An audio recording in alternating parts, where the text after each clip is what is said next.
What's going on, everybody? It is November 4th, 2020, Wednesday.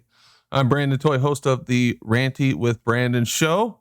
Hope everybody's doing good out there. Doing pretty good here. Lots of craziness on the news, but that's okay. No need to discuss that here. I'm sure you've seen enough of it if you are in the States, probably everywhere. But anyway, let's see who we got in the chat. YouTube, what's up, man? Clocks did just change this weekend. Yes, sir. Colin Dresser, what's up, Colin? Helen Degenerates, Ian Adams, Ali B, SE Montreal, page 42, Rob Keane. Scrolling. Matrix Media, Hector Ram, Good Servant. I think I got everybody. What's up, guys? Thanks for coming into the show.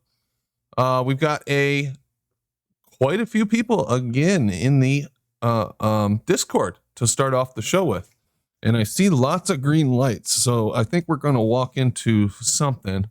I see right the hands light lit up, and 5 or 6 other people. So why don't we go and just see what's going on in there, and we'll go from there. And then just started up the shows. Yeah, you know what they call a little restaurant sometimes in Quebec? A croque monsieur, which means like to crunch down on a man or something. It's kind of weird. I never understood what a croque monsieur really was. It was a sandwich or something, but they called restaurants. I had to change the one vocabulary word, so let's see if I can do this right. Voulez-vous coup café avec moi ce soir? Travis, Ali B in the house. What's up, guys? Voulez-vous du café avec moi ce soir? Hello. Hey. Right. There was That's very good. 5 or 6 people lighting up in there. I was wondering if there was a disaster taking place, but it seems like a pretty friendly conversation. How's everybody doing tonight? Well, there's a disaster taking place, but it's not in here. It's out there, buddy. Yeah. It hasn't gone unnoticed. Let's see who we got in here. Ali B, what's up, Ali B? How you doing? Hey, Travis, what's going on? Hello. Check. Yeah. Check. I got you, Ali. What's going on? All right, yeah. Not so bad. All right, AC, how you doing, mate? That was your fault. I done that video. That was your fault. I just done a live. I just recorded it privately, and then I just put it public there. That's why it wasn't on. So you never That was awesome, bro. Thank you. That was a good laugh. All right, guys, sorry. No problem. F Evangelist, what's going on? Morning all, how are we? Good. Global Virus Foe, what's up? Hey, how you doing? Good, man. Jimbo. Good. Hey, just trying to enjoy the colors of the night. There's sunset here, so it's just starting to go to the lighter dark colors there. Not great, but it's still kind of cool. Okay. Rob Keane. You don't understand. I know. Yeah, you don't you. understand. Some sunsets are spectacular. SE Montreal. Hey, good evening, everybody. I'm excited. I think I recorded my first solar, whatever they call them, solar flares, solar shadows. But Travis rained on my parade. He says there were smudges on his phone. You got a film for us to watch today, SE? Yeah, I posted it. Yeah. Oh, okay, cool, awesome. Let's see who else we got. Travis is just jealous, AC. Don't worry about it. He's gonna tell Travis you doesn't understand. it's out of focus and everything else. Bob Dole. Yeah. What is up? It's election week where everything's made up and the points don't matter. Welcome to the United States of America. All right. Free world is going to hell. All hail the commander-in-chief. And right the hand. Maybe. What's up, man? The election. All right. Cool. So, what's going on, guys? Anything terribly exciting? I really want, say, for someone to go in like a virgin into the dew point, vapor pressure, and all those things of atmospheric water. I have a few links in the gas pressure little space for links. Maybe it'd be fun if you just like even breezed over them and have read a few lines into that shit and start seeing where they throw in R and G into even vapor pressure. It's so ridiculous. Like I say, it'll be as much fun as the Coriolis with all its babble and bullshit, but even more so. And then maybe after we look at that, we could talk about the end of civilization as we know it. That always happens Oh, yeah. locally, like where there's a great mud flood volcano and some lahars or whatever, or a hurricane over several, or a tsunami. It'll kill thousands and even sometimes hundreds of thousands of people, but the rest of us are okay. We've had like 50,000 killed in Colombia, a 250,000 killed in one tsunami one Christmas, right? Did that affect you? Did we all die? So it's relative. That mass extinction and chaos, it's really local. As far as I can tell, we're not all going to die at one time from one event. Even when the mud floods happened, it all didn't happen at once. Most stories say it took 40 days. So Italy got whacked, North America got whacked, but not all at the same time. And that is how you look on the bright side of things. Thanks, Jimbo. Absolutely. Yeah. Wait your turn to die. Okay. We did have a super chat come in from Silent Zero to start off the night. Good day. We went back in time this week by 1 hour. I thought time was not real. Ooh. News from Alaska, ladies and gentlemen. They are no longer moving forward or back in time. They are no longer changing for daylight savings or, spring forward, fall back. Yeah, it's just a concept. Well, somebody has a brain. Why would they want to? Someone has a brain in Alaska. Someone brought this up the other day, like with Alaska specifically, like they have such a messed up evening and daytime situation anyway. Like, what good is it going to do them to roll the clocks forward or backward? Hey, guess what? It's been dark for 3 weeks. Let's go ahead and roll the clocks forward or backward. Like, what the crap? It doesn't help.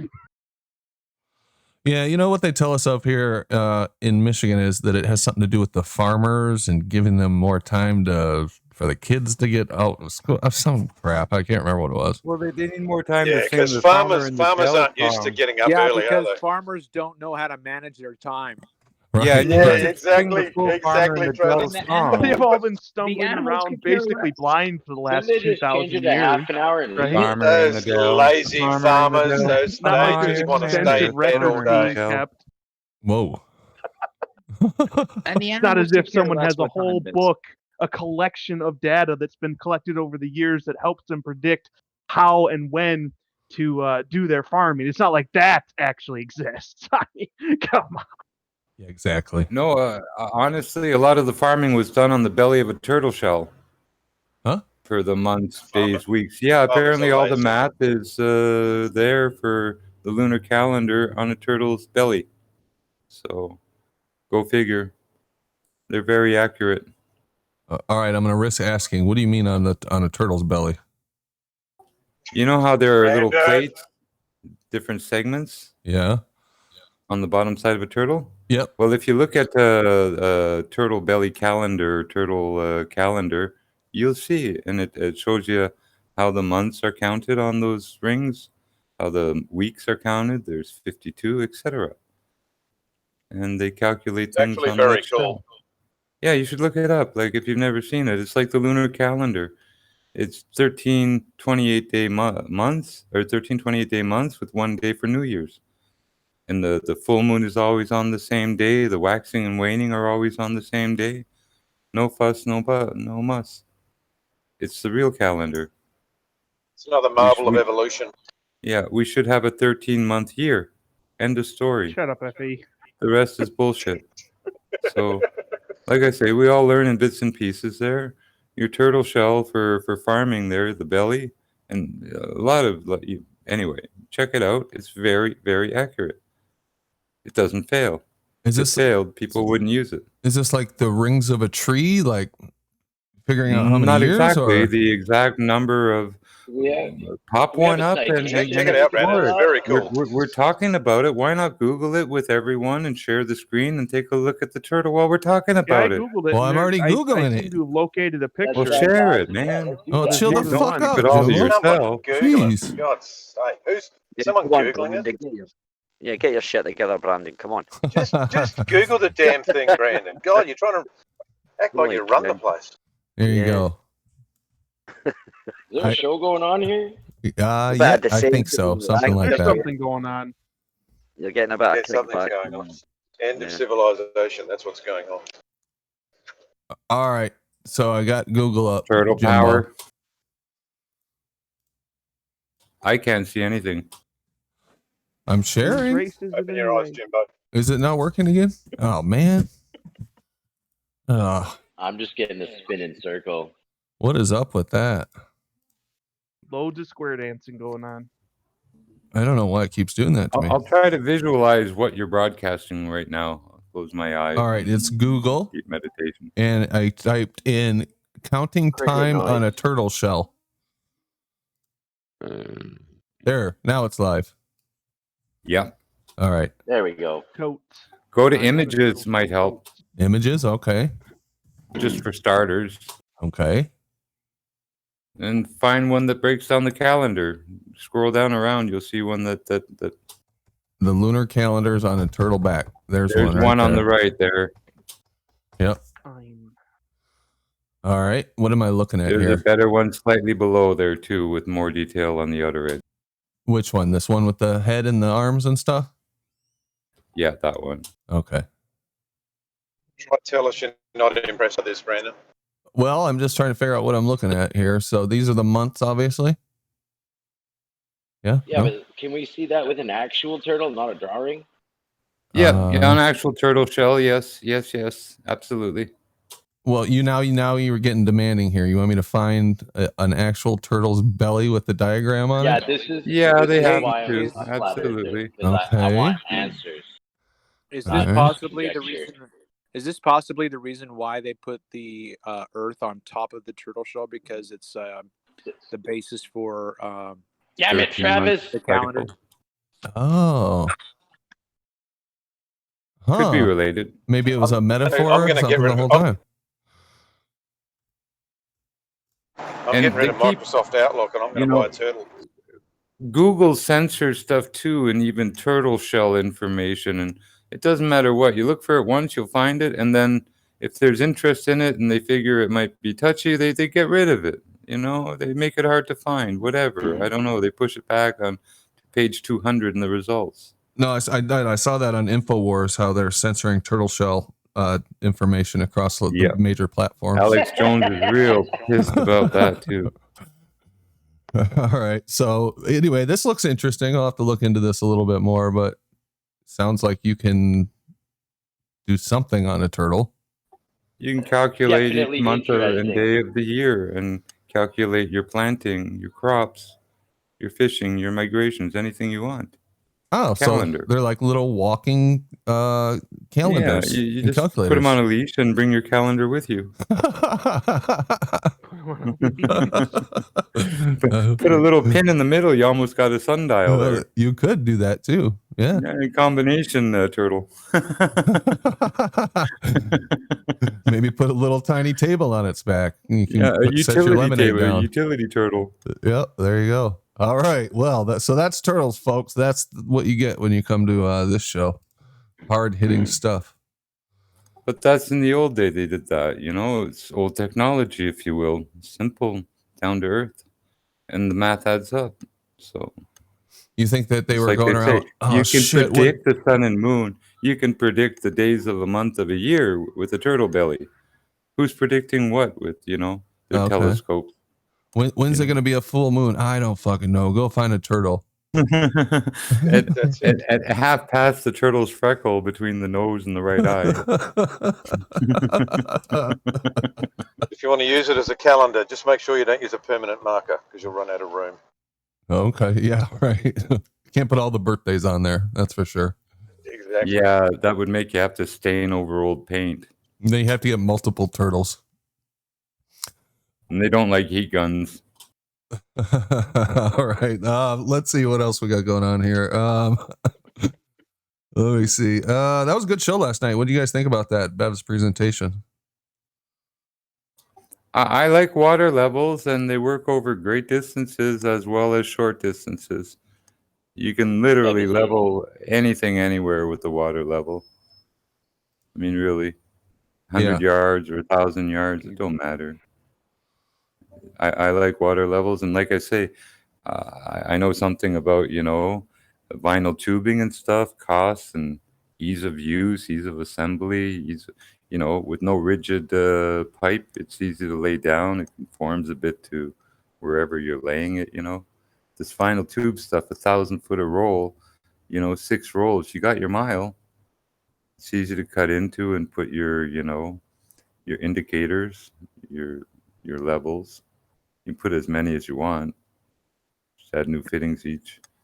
I had a thought experiment. Sorry, Cool. Jim. Yeah, go ahead, Travis. All right. I was driving along today and just thinking about last night's show, and I thought of something a little bit different, but along the same lines. Like, let me see if I can say this the right way. Let's say we start out at a certain elevation and just continue on horizontally, building that ramp or that road, right? And if the terrain below us is going to drop, we're going to have to extend the legs of that apparatus. If it's like, say, a water trough or something like that, or even a road, right? Or a bridge, right? If the terrain drops beneath the horizontal plane, 80 inches at 3 miles. No, I know, but I'm just saying in terms of understanding the way terrain works, right? If we're going to build a bridge across uneven ground, raise it up, we're going to keep it level, but we're going to see the fact that we have to extend the legs longer, shorter, depending on the terrain. Now, if we have a flat piece of land, as far as our eye can see, and as far as we can tell, it looks flat. There's no valleys, there's no mountains or anything. There's no troughs, no crests. We're going to build that thing with the same legs, the same length of legs the whole way across. If you have to extend the legs at any point and it's technically curving, then it's going to do that in an exponential way. So anyway, that was just something I was thinking of today. Yeah, it's kind of like I think what you're describing sounds like the build the line experiment, kind of. Yeah, but I think it's a little bit, instead of looking at the top, you're looking at the legs. Okay. Kind of expensive constructing something like that, Sure. I'm just saying just where my mind went today, boys. Okay. Mine's on vinyl tubing. Rob, you seem to really enjoy that presentation yesterday. He's working. Bob, were you here? I'm here. What did you think? Think about what? The experiment or Pay attention, Bob. Pay attention. Come on, mate. Are you talking about yesterday the presentation that guy was doing? Yeah, Bev. Yeah. Because I actually spent a lot of the time not physically watching what was going on. I was just kind of listening in the background while I worked on tax stuff. So I'm probably not really good for info on that. Okay. All right. Well, anyway, I thought it was pretty cool. If anybody out there hasn't seen it, go back and check it out. It's obviously posted on the channel, and I suggest that you go and watch it because it was a good explainer of what they're up to over there. And there's a lot of links in the description too for Bev's stuff if you want to go check that out. But let me see here. We do have a couple things I said yesterday that I wanted to talk about today, which was Right the Hands measurement video. That's a short one. We'll start off with that. And then Travis, I wanted to take a look at the footage that you got. Maybe you can tell us about it a little bit when I bring it up. So why don't we start off with this video, Right the Hand? Would you rather I played the video and then you can just kind of back it up? We'll see where the discussion goes. Yeah, sounds good. All right, cool, man. All right, I'll just. Hey, sorry, I am here. I'm trying to work on this. Oh, no problem. Yeah, I forget you're working sometimes. No big deal. Okay. I am going to press play. Sorry, you guys won't be able to probably hear it, but let me put the link in here if you want to watch along I'm in the actually going Discord. to just hop over to YouTube, so I will be on server. Okay. All right. Yeah, I put the link in the chat too, in general, if you want to watch that. All right. I'm going to start this for the audience. This. Okay, if I had a piece of wood and this wood was outside and I wanted to cut it for a job, right? And I went and measured it on Monday. I'm like, okay. I go out there and this wood's 45 inches long. I'm like, great, 45 inches long. I'm ready. Okay. Tuesday, I'm like, all right, let me just go check this board, this piece. Let me make sure before I cut it. Measure again. And it's 47. And I'm like, now it's 47. All right, you know what? I'll wait till Wednesday and I'll measure it again and we'll see what happens. Right? You come out on Wednesday, you measure it. Now it's 32. You'd be like, okay, what the hell is going on here?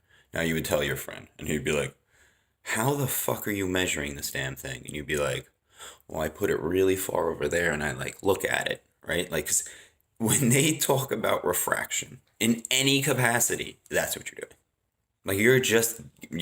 That's not a measurement system. Everything that involves that.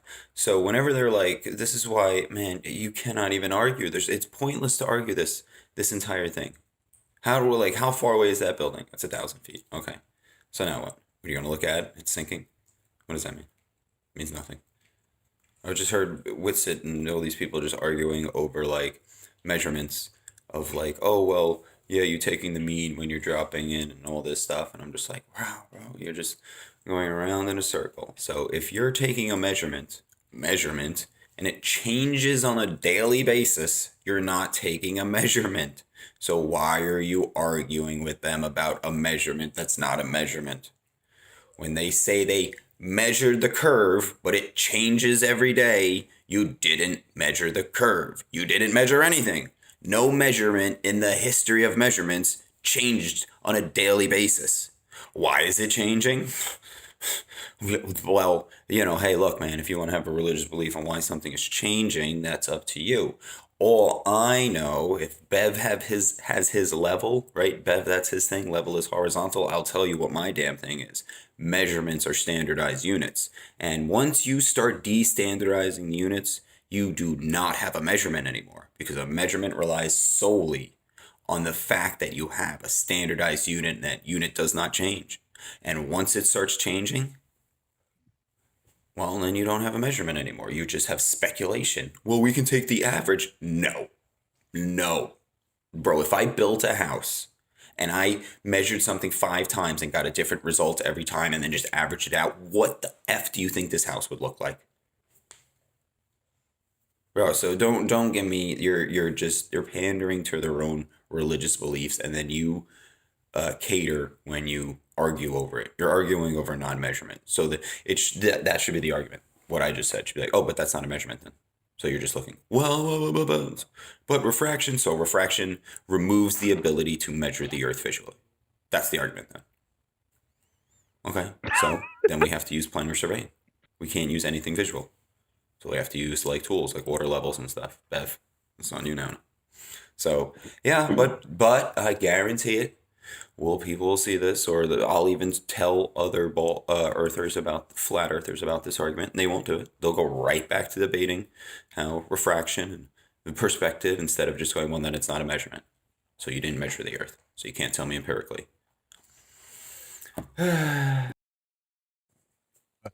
Okay. I enjoyed that video right there. I thought that was pretty funny, and I thought you had a good point, man. It's something that I've argued myself too, that there's a big difference between a measurement and these optical over distance calculations that they're doing. And one of the things that they always stick to is, no, it's exactly the same. You guys remember Mr. Buffingers, don't you?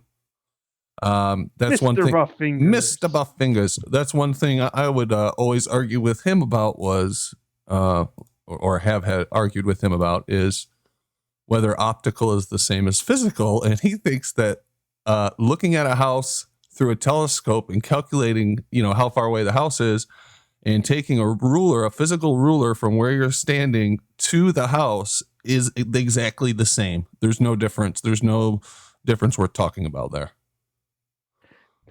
There's a reason it's called a ruler, Mr. Buff Fingers. I don't understand. Like, the thing is, if they're looking at this lighthouse. They're like, this light. They know exactly how far away it is, right? So why are you looking at it to determine like stuff? You already know. You already measured it. The only thing you're going to do is get optical phenomenon, right? So they're like, oh, we can't see the bottom half of it. Yeah, that's optical phenomenon. Can you measure? Can you actually measure how much is missing? No. They'll be like, oh, it's about a third. 300-foot building, about a third. About a third is not a measurement, man. No, we've seen that, how, the fish tank stuff I did and plenty of other stuff, everybody who's taken these observations has found out is that compression, it changes the relative size of what you're looking at from the top to the bottom, squishes it. It does all kinds of shit to it, especially over long distances.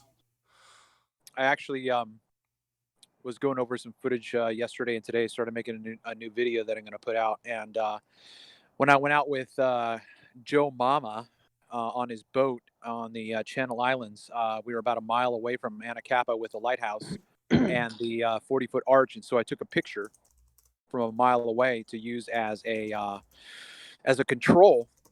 And in the morning, like at 6 o'clock in the morning, you could only see the very top of the Anacapa Island. And the lighthouse was larger 20 miles away than it was a mile away. And you could only see the very top of the island. You couldn't see the base or the arch. And then about 20 minutes later, the arch came fully into view. It's going to be a pretty good video, I think. Oh yeah, looking forward to that one. So does anybody disagree with this basic premise that there's a difference between, a measurement and pretty much calculating something? I'm trying to think of the right way to frame it, but kind of guessing based on assumptions and calculating something over distance. Does anybody think that they're the same? No? Cricket. Okay. All right. No, they are not the same, and this is going to be a game changer for us when we're able to finally get out on. I actually have Joe Mama again. I was on the beach, and he was out in his boat, and he was at the Gina platform, and he came into view, and I had him sit on the horizon and do some 360 so you could see that it was him. But getting a boat out there like that, and then getting the coordinates and seeing whether or not the math of their calculations of how far away the horizon should be and where the boat is on the horizon, I think that's going to be a game changer in terms of showing that their calculations aren't measurements. Oh, maybe I didn't catch that the first time you said that. You and Joe Mama already did that, or is that something you're planning on doing?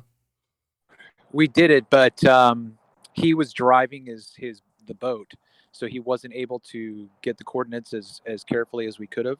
So, that just goes to show how difficult it is to do the task. But okay, I'm gonna have to go back and listen to those because you can hear me talking to him, and I think I repeat the coordinates a couple times. I'm gonna have to go back and write them down. Oh yeah, definitely good idea. Okay, cool. So anything to add to that, right the hand or anybody else? No? Seems pretty straightforward. Yeah, simple concept, man.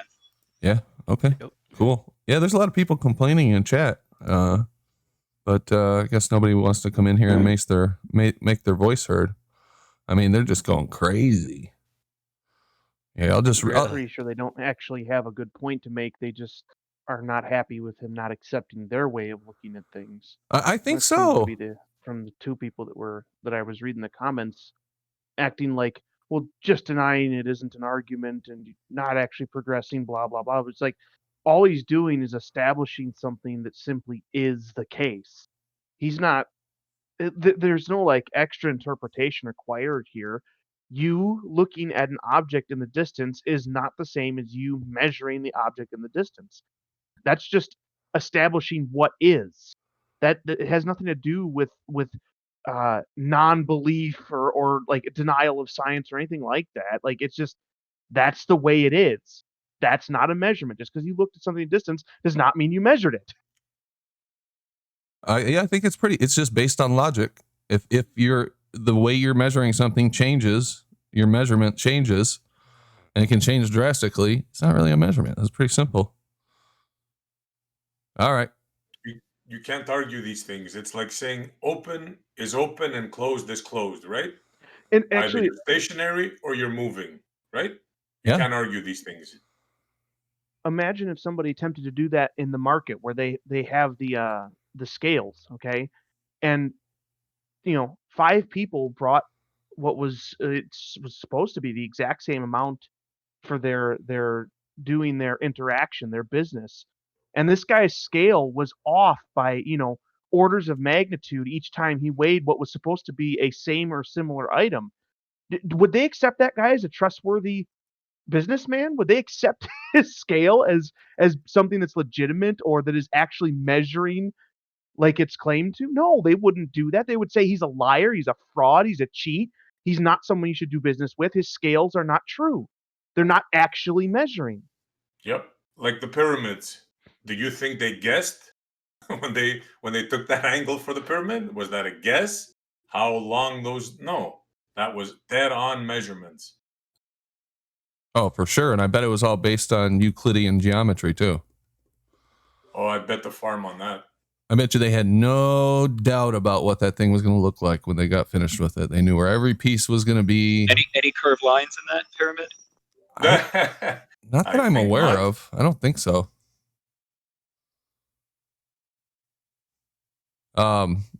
Yeah. I mean, so like a measurement, let's say you're speculating. I suppose it'd be okay. Say, okay. I'm speculating on the market. Like you brought up the market. How much the market's going to change over 3 days. That's a completely different thing. But that's not a measurement. You shouldn't expect your measurements to fluctuate. So, anyway, I guess we beat a dead horse, but well, actually, I looked up the definition of measure itself, and it says ascertain the size, amount, or degree of something by using an instrument or device marked in standardized units. Then it says, or by comparing it with an object of known size. So I'm not sure if that changes anything or not. No, that's basically saying exactly what we're already saying. There's a standard or an accepted thing that you are measuring the other thing by. So if it's changing every single day, obviously you're not using a standard, you're using something that's more subjective or alterable than a standard. An inch doesn't change, an inch is an inch. If you are coming up with different measurements of inches by day, you're not using the inch, you're using something else. Yeah, I agree. I think it's the wording of the or by comparing it with something of a known size is what seems a little Well, see, the known possibly up in the size, air. that has to be the standard. So we Exactly. And know they would how large an inch is. It's saying the same thing, just in different words. Perfect example. If I it's a owe you known size, it has $100, to have been measured already with a standard. Otherwise, it's not a known size. right? Perfect Exactly. example. If I owe you $100, will that be in Canadian or will that be in American? It's just a big difference there, right? Yep. So you have to define terms. Yeah, see, I feel like they would say that they could know the size of, 100 feet, and then by comparing what something looks like, then they would be able to technically measure it then, because that's what the definition is. see, I took that to mean you're holding something like a yardstick up to something. That's how So you think it's like physically next to it? that's how I took it as. But let's take a look at the definition anyway. Hopefully, I spelled it right. Well, now you have to. What you're saying, it sounds like what you have to get into then is what does comparing mean? Does comparing mean eyeballing it from a distance and saying, they look the Exactly. same, they must be the same? Or is comparing something that's more in depth than that and involves more standardization? Yep. Yeah, and at a certain point, it's semantic too. But Yeah. let me see the dimensions, capacity. Okay, so I think this is the one you read. The dimensions, capacity, or amount of something ascertained by measuring. And here, this one is an Oh, go ahead. Oh, just because I read the just standard Google the first result. Oh, the standard Google. Okay. The act process of measuring. Well, how about we say this? That's how we're defining measuring. Who cares? I like it. Who cares what Webster says? Because they've probably packed everything in here. Exactly. Yeah. Okay. We'll go with that then. I like that. So here, let me just read this on comparison, because this backs up exactly what we're saying. Okay, comparison or comparing is the act of evaluating two or more things by determining the relevant comparable characteristics of each thing, and then determining which characteristics of each are similar to the other, which are different, and to what degree. You can't determine which characteristics are similar or different and to what degree if you haven't established a standard by which to measure the difference and to what degree. See, it still brings it back around to needing that standard established. Otherwise, you can't actually determine what's different and to what degree it is different. That's the And I key, agree. the standard, Bob. If I'm measuring in inches and you're measuring in millimeters, it ain't going to work out. We have to establish standard. Yep. Yeah, and I agree. I just feel like that they would say, "Hey, we have a ruler here. We know the standard is this, and when I eyeball it next to something, then that's technically measuring it." Yeah, they might claim that. They're wrong. I agree. Brandon. Yeah, yo, what's up, Allie? Yeah, I was going to ask you, why don't you Google, what do you call it? What were you talking about there? Measuring, yeah, measure definition theoretical physics. Because if you're going to talk about like subjects or stuff like that, you have to go to what they say it means. You know how they've changed words and kind of things like that. It's probably the best way, because if you use Merriam-Webster, that's just like layman's terms, right? Yeah, no, I get you, Allie. I don't think we even need to go that far, because we're really talking about in a general sense, what it means to measure something, but against calculate something or guess at something. But yeah, I'm sure theoretical physicists have their own whole new definition for what it means to measure something. That's what the conversation's about. The Earth is physics, right? So as I say, they always seem to change their definition. I was just interested. I could do it myself. No. I was just wondering what their definition, because I've done that loads of times, and it's like totally different from the layman's terms, as we already know. So if we're discussing physics, we should really check that out, see if there is any difference. You know what I mean? Yeah. Let me look at it. That's what I usually do anyway. Or if I'm looking at a certain subject, I'll put definition, the name of what I'm looking for, and then I'll name whether it's physics, theoretical physics, astronomy, or any of the sciences, if that's what I'm looking at, because there's lots of different meanings for words. They've changed it, I think, just to confuse us. Yeah. Well, let me see what this says. So measurement. This is definition. Measurement is the determinate. Oh, I'm sorry. This is Wikibooks Fundamentals of Physics, and Measurement. I don't know where this is from, but I'm assuming it has pretty good for this purpose. Definition: measurement is the determination of the size or magnitude of something by comparing that unknown quantity with some standard quantity of equal nature known as measurement unit. Measurement can also be defined as comparison of an unknown quantity with some known quantity of the same kind. Measurement of an object consists of 1, the unit of measurement, 2, the number of units the object measures. Right, there you go then. So it is the same. So if they try to obfuscate, you've got the definite definition in physics or theoretical physics. Yeah. That's what I do just to cover myself. If I get into a discussion with someone, about it. I usually like to find out what it means. There is a lot of words that, as I say, mean the same as law as well. There's layman's terms, that legalese kind of things. I was just curious. That was all. Oh no, that's a good idea, Ali. Yeah.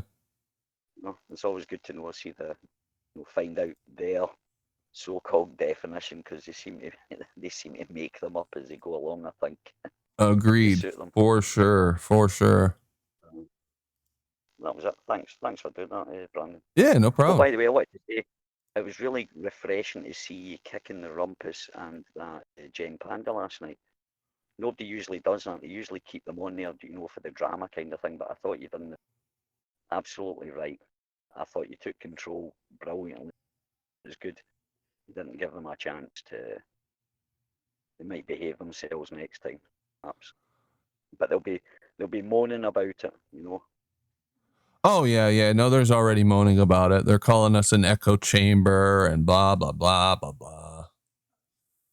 So, here's the thing. If you're going to come on to our show and you want to discuss something with us, fine. The door's, like I said, the door is open. But if the first words out of your mouth are going to be, you guys are idiots, you don't know what you're talking about, you don't understand, blah, blah, blah, blah, blah, and you're obviously trying to disrupt the show for no other reason than to, I don't know, disrupt the show. I don't want to put up with it. One second, did you see Big Blue when it was on Jose's actually? All right, Jose. It was on Jose's the other day. Big Blue was talking about his great Cavendish experiment kind of thing. He mentioned he got it within 50% to George. George did not buy that. You guys should go and listen to it. He just did not. He was. I think they've got that wee secret thing that they don't want to challenge each other. Apart from the rumpus, of course, he challenges everybody. But I think they've got a wee pact there because George was astounded. You can hear it in his voice. He didn't buy what that Blue said about his Cavendish experiment. What did he say that George didn't? I missed that part. What didn't he believe? About Big Blue, he got the measurement of gravity to 15%. The attractive force. He got it within 50% of the expected result. And George goes, "Oh, wonderful," and said nothing else. Not another word about it. And you could tell 100%. Man, I should have just picked that out there. I was going to do a vid about it or a wee commentary vid. Yeah, you should. Yeah, give us a timestamp or something. Maybe. Yeah. Speaking of Jose's show, we have the man himself, Jose JG, has joined the panel. What's up, Jose?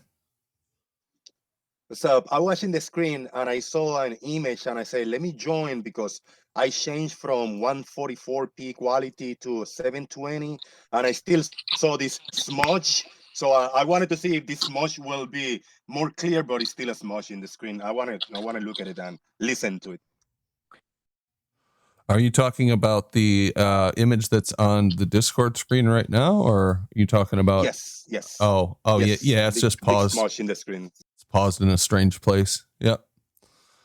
Okay. Cool. Well, you can definitely listen in, and why don't we go to that right now? And Travis, this is your Shooting the Channel Islands video, Boats in the Band. So I don't know if you want to introduce it, or you want me to just play it and then you talk about it, or however. Are you gonna play the whole thing? I can't remember. It's like 10 minutes long. So it's like 14. I don't know if you think I should skip around or if there's certain parts that you. Yeah, I think you could probably just skip around. Basically, I was going back over just some footage, just looking over some files, and I saw this one, and I just used it. 3 times speed. 3 times speed will do. Yeah, I mean, you can do 3 times speed. I mean, I do talk through some points on there, so it just depends on what you want to bring up, Brandon. I'll let you run the show, and if you want to bring it up for discussion, go ahead. Okay. I see an inferior mirage on a boat. All right, so we got this boat here. Why don't we watch this boat part and see what happens? Is it I take it that's kind of the main thing in the beginning here is what happens with the boat, Travis. Yeah, basically, I just pushed play and just talked through some of the observation and that's now it's coming up. got There's a sailboat that comes up later on as well. So Okay, all right. Well, I'll plus play. We'll watch this beginning part with this boat, and then we can talk about it and see what else we want to watch. Okay. So this is the hull. The hull ends right here. Okay. So this is the fold line where the Mirage starts. I've said this before, but so if you basically, haven't what heard I'm doing before, right now this is not sky right here. When See I where the pan out, pointer is? I just go out to That what you is- can see with what I can see with my naked eye.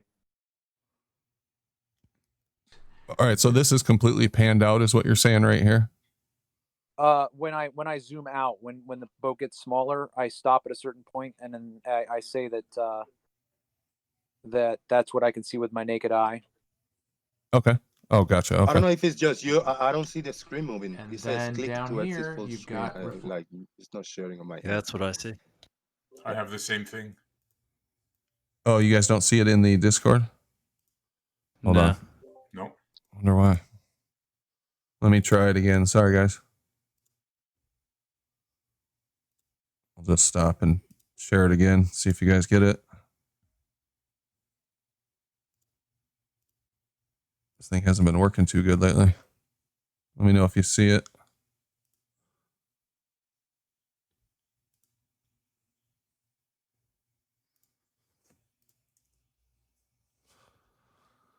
No? Hey, we have rotational squares. No.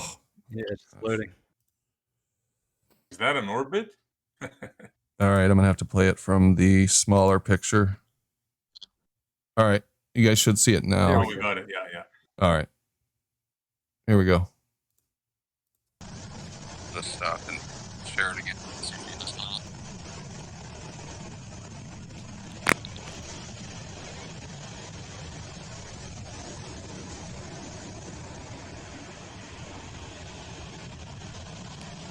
So we're analyzing another video with an inferior mirage.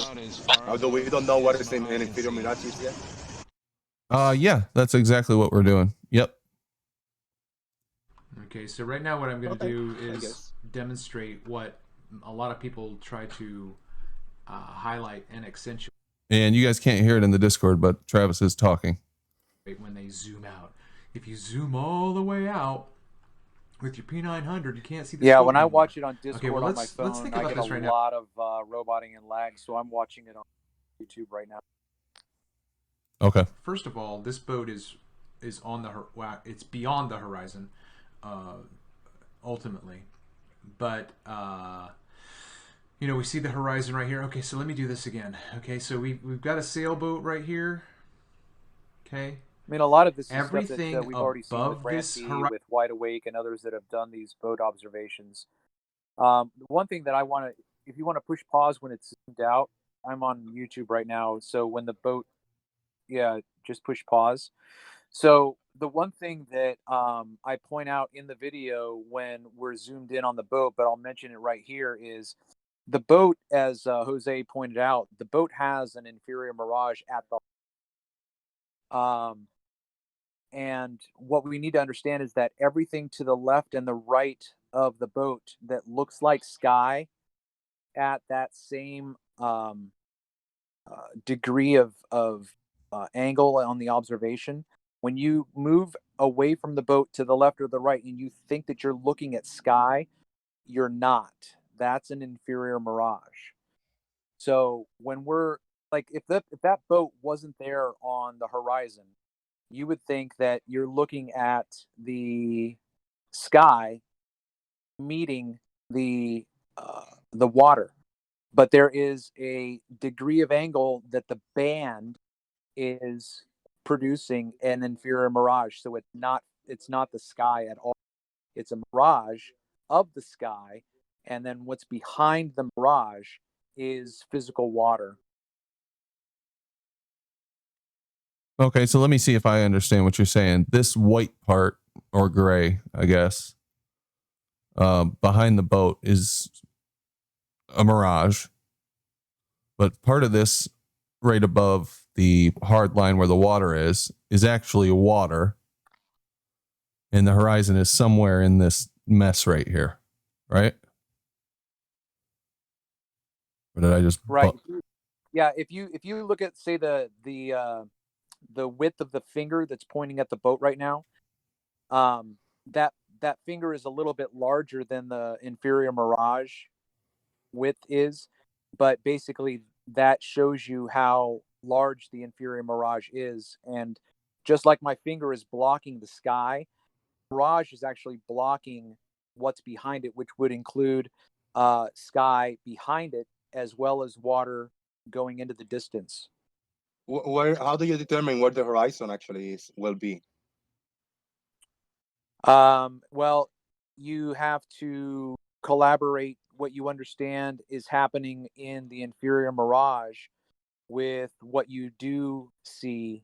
And what I do is, I think that Brandon already passed over it, but I bring up a paper by Andrew Thomas Young where he writes that hundreds of years ago, those who were making observations about these inferior mirages understood that the inferior mirage was blocking the physical objects that are behind it. So it's a pretty simple concept to understand. I've said this numerous times in my videos, so this is nothing new from my channel. Yeah, but I understand what he's saying now. With an image, maybe if we get that boat closer in the image, then we can actually try to determine where the horizon will be if we look at the mirage going on the screen. That's possible, but I don't really think that there's enough definition in that observation to show you where the water would extend. So, like if we think about the black swan image where we see farther into the distance, when we in the black swan there is no inferior mirage. We just simply see farther into the distance. And so this is what I've said on my other videos as well. If I could take a magic rag and wipe away that mirage, we would actually see the water going farther into the distance behind the boat. That's a But right, speculation. That's what you think it could happen if you were able to wipe this mirage out. That's what you visualize that's will happen. well, that's yeah, right, because we don't have both. We never have both phenomena happening at the same time. We never see farther into the distance with the horizon beyond the object and an inferior mirage. So the horizon in this image right now, the horizon that we do see, that is completely apparent and optical. It's created by the mirage. You're talking about when the zoom out, the hard line that we see of the water is what you're referring to as the horizon, correct? Correct. Just like if you're, what I'm looking at right now on YouTube is the boat zoomed in and we can see the inferior mirage. If you go up to, just a bit above the horizon into the mirage of the boat, if you want to decide where that fold line is, everything below the fold line is blocking physical water. So if you could wipe away the mirage there, you would actually see the water hitting the hull of the boat. Do you think it's a better case if there's in the mirage is a reflection of the boat in the actual like air, and the horizon will be kind of where it looks right now? Because if we bring the horizon up to where the fall line is appearing to be, that will make a worse case, because then an object in the background will be still block the bottom half, and in it will not be a mirage then, because you're taking the mirage away in here in the front. Now you put the horizon a little lower where it appears to be, and then the reflection that we see is actually kind of in the air phenomena, then you might have a case that the object in the background, yeah, it look, I just see the top and then the bottom is behind this mirage. But if you are uh, changing this mirage for water, then the water will be blocking it. Does it make sense? Hold on. The water would be blocking what, Jose?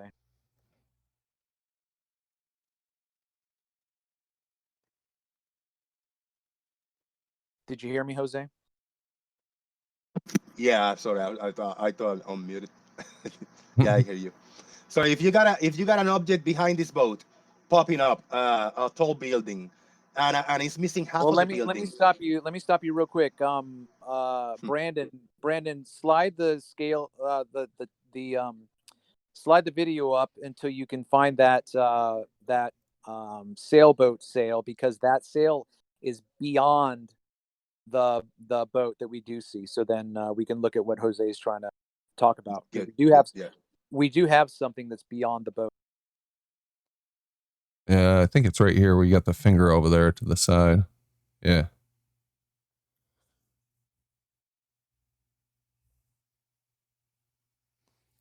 Yeah, but that's not really defined, you know.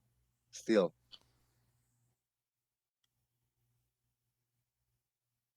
What do you mean by defined, Jose? I mean, I wouldn't know if that's a how do you say, a boat, a little boat where the finger's pointing. It's a stick. It's something, a smudge. Oh, okay. Let me see if I can get. Yeah, I guess you have to take Travis's word for it that that's a boat. It looks like a sail.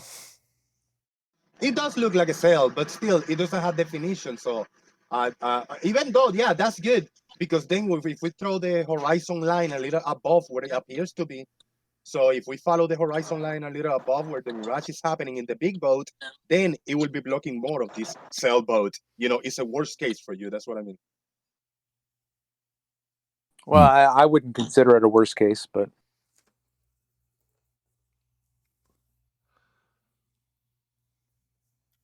Okay. And I thought about this a lot of times with the mirage. I say, maybe if the implication is that, yeah, the horizon appears to be there, but we know there's a mirage above the boat. I say, yeah, then the water will be in the fall line.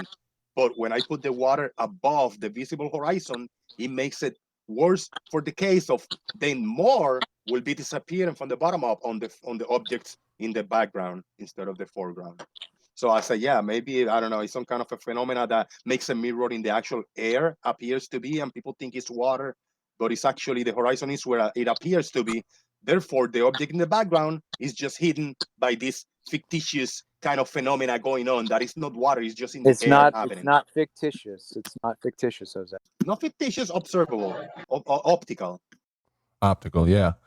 Yeah, I think that is what happened. What you're describing, the miraging being in the air above the water, I think does happen. But there are some observations where you can see like a boat floating in the air and it's clearly on the water. You guys have seen that, haven't you? Oh yeah, in the golf course.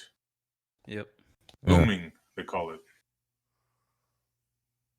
Yeah, but I mean the water is just, I don't know, the color of the sky. Yeah, the water is downwards. It's broadcast downwards, and it makes the boat appear that it's floating in the sky. Yeah, exactly. That's right. Remarkable. Right, and so in those instances, and we're not going to have that in this video here. I do have other videos like that with my footage, but in those instances, we don't usually have an inferior mirage. We just have the boat, and then we have the apparent sky underneath it. But and so, as I've said in my videos, that is a misclassified mirage, because the sky is being miraged, but the boat is not. Yeah, that's right. You're talking about the in the golf course picture, right? The one that the boat looks. Sure, yeah, there's one like that, the golf course picture, or even if you want to take what people have considered the Flying Dutchman. So the Flying Dutchman, they see a boat looking like it's floating in the sky. They don't have a mirage. So can you zoom in? Can you bring that image a little closer one more time? I'm sorry to bother you, so I can take a screenshot and give you the example of the object in the background, like with visuals. I'll do a little drawing. On this one, you want zoom on that one? Yeah, sure. Travis, you got cut off. Like where the boat is closer to the camera, so I can take a screenshot. And I posted the Marriott acting like, we call it the ghost UFO, but it's the Marriott over Lake Pontchartrain that's appears to be in the sky, and it's not. Okay, I'm glad you posted a example of this, because this is what I was talking about too. It's when you see things floating up in the sky like that. That would be an example right there. The Marriott Hotel, well, one piece of it anyway. What they don't tell you is that there's two other pieces to that hotel. That's actually the parking garage, and that one shows up more because it's faces you. The other ones are at an angle, so it doesn't reflect the light. Even though the other parts are taller, they don't show up because they're at a different angle and the light's not being reflected back to the viewer. I'll show you. Okay. Yeah, this is another thing to point out in this observation is if you look at what appears to be the horizon line, or where this water appears to meet the sky, you have these like orphan water chunks or this jagged edge here where there's pieces that are disconnected, and it's like suddenly somebody ripped it across there. You know, it's all jagged and sticking up. Yeah. You know what else I noticed? We have two effects going on here. We have miraging and looming. Because the image is mirrored. I would be careful putting all those labels on there. Well, you know, I'm going by their explanations. Sure. Notice Yeah. the image is mirrored. Yeah. Correct? Yeah. So right. So this is where they drop the ball. They call it looming because they don't understand that sky that you see below the boat is part of the mirage. Correct. That's what I'm trying to debunk right now. So everything in Rakia's image that he put up here, everything to the left and the right of that boat at the fold line, all the way across, that is the band in which that mirage is happening. So when that boat is traveling farther to the east, let's just call the left direction east, as that boat is going in that direction, we only see the mirage of the boat. So they're assuming that they're looking at what I'll call physical sky, but they're not. I got an example here ready. If you want to hear just this point before we go away from this, somebody wanted to. How about you? You're not done. Go ahead. Let me just share this, and then we'll let you go. Dave posted a picture of the Marriott. This is what we're looking at. Yeah, you're looking at that building right there to the left, the square one, the rectangle one, the one that faces you. Yep. That's parallel with the viewer. The other two are at an angle. Although the other two are taller, you don't see those because the angle reflects the light differently. That's an important. Yeah, that's important to point out that these two are taller, and we're seeing this one. Yeah, that's really interesting. Way taller, like I think almost twice as tall, one of them, but it's just one of them's a different material, different glass. The other one I think is pretty much the same glass, but it's at such an angle you never really get it. Can I ask you a question to Travis and Brandon? Yeah. Because I think you guys are onto something. Are you saying here that the sky and the top of those buildings are miraged downwards? Is that what you're saying? Yes. Converging. Welcome to the ether band. Yeah. I can freaking see that. Yeah. Everybody drink. Everybody drink. I mean, that's pretty much what. Listen, because now I was wrong, Dave. So this is the Marriott. I was thinking that this was a boat, but it's not. No, that's the Marriott Hotel. Okay, but it's still thing. Yeah, but it still makes the same point. So when someone who's not experienced looks at this, they're thinking, if it's a boat, let's just say it's a boat. The boat looks like it's floating in the sky. Well, they know that it can't be doing that. It has to be physically on water. So it has to be behind the curve, loomed up. They've created that entire construct on misunderstanding what they're looking at. Instead of understanding that they're looking over a flat plane and that there's a mirage blocking the water continuing into the distance, they have now mislabeled, misidentified, and miscalculated and mathematically represented this whole concept. I agree. I mean, it's they say it's settled science, but nothing over 24 miles over water with this distortion capability, like with these variables is settled. I promise you that. Not in the atmosphere. How far away is the Marriott in the picture of the Mirage? 24 miles. Yeah. Yeah, so that's very similar to what I've captured with the Anacapa Island. I have the images of the island just like this as well. So, Jose, what were you saying, bro? What were you saying before? Let me say. Yeah, let's Let me hear say. Jose's point. Hold on. Let me say one Yeah, I more wanna- thing before we move on to Jose's, because I think he was kind of changing the subject. Sorry, Jose. No, exactly the Oh, same. I got a sorry. screenshot of this image, and I got a screenshot of the Travis image. I want to share okay. those two to Okay. understand better. Well, before we move away from this picture and go to yours, just let me say one thing. That explanation that you gave, Travis, what they think about the image being loomed up and it still being behind a physical horizon, that I didn't realize that they thought that. That would have never occurred to me.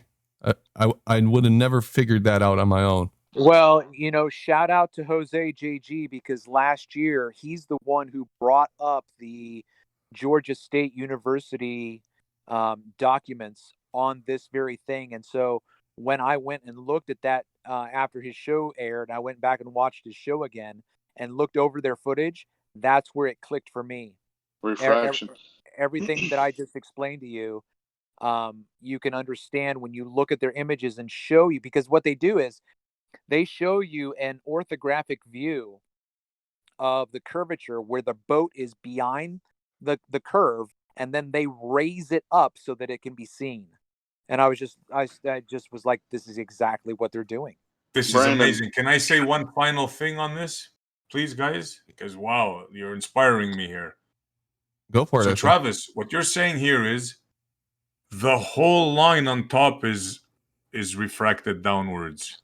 A mirage. The whole thing, not just the building, all across the screen, right?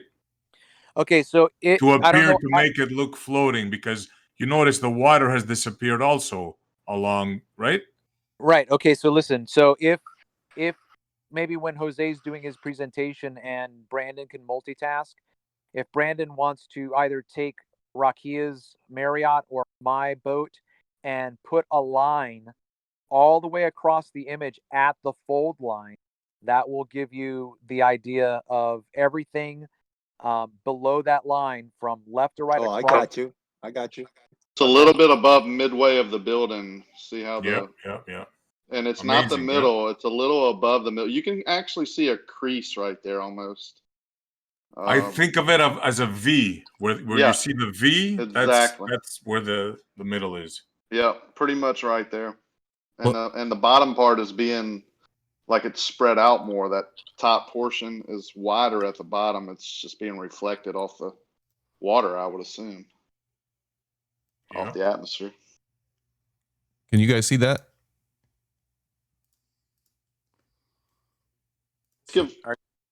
Let's let Jose make his point before we get too far away from him.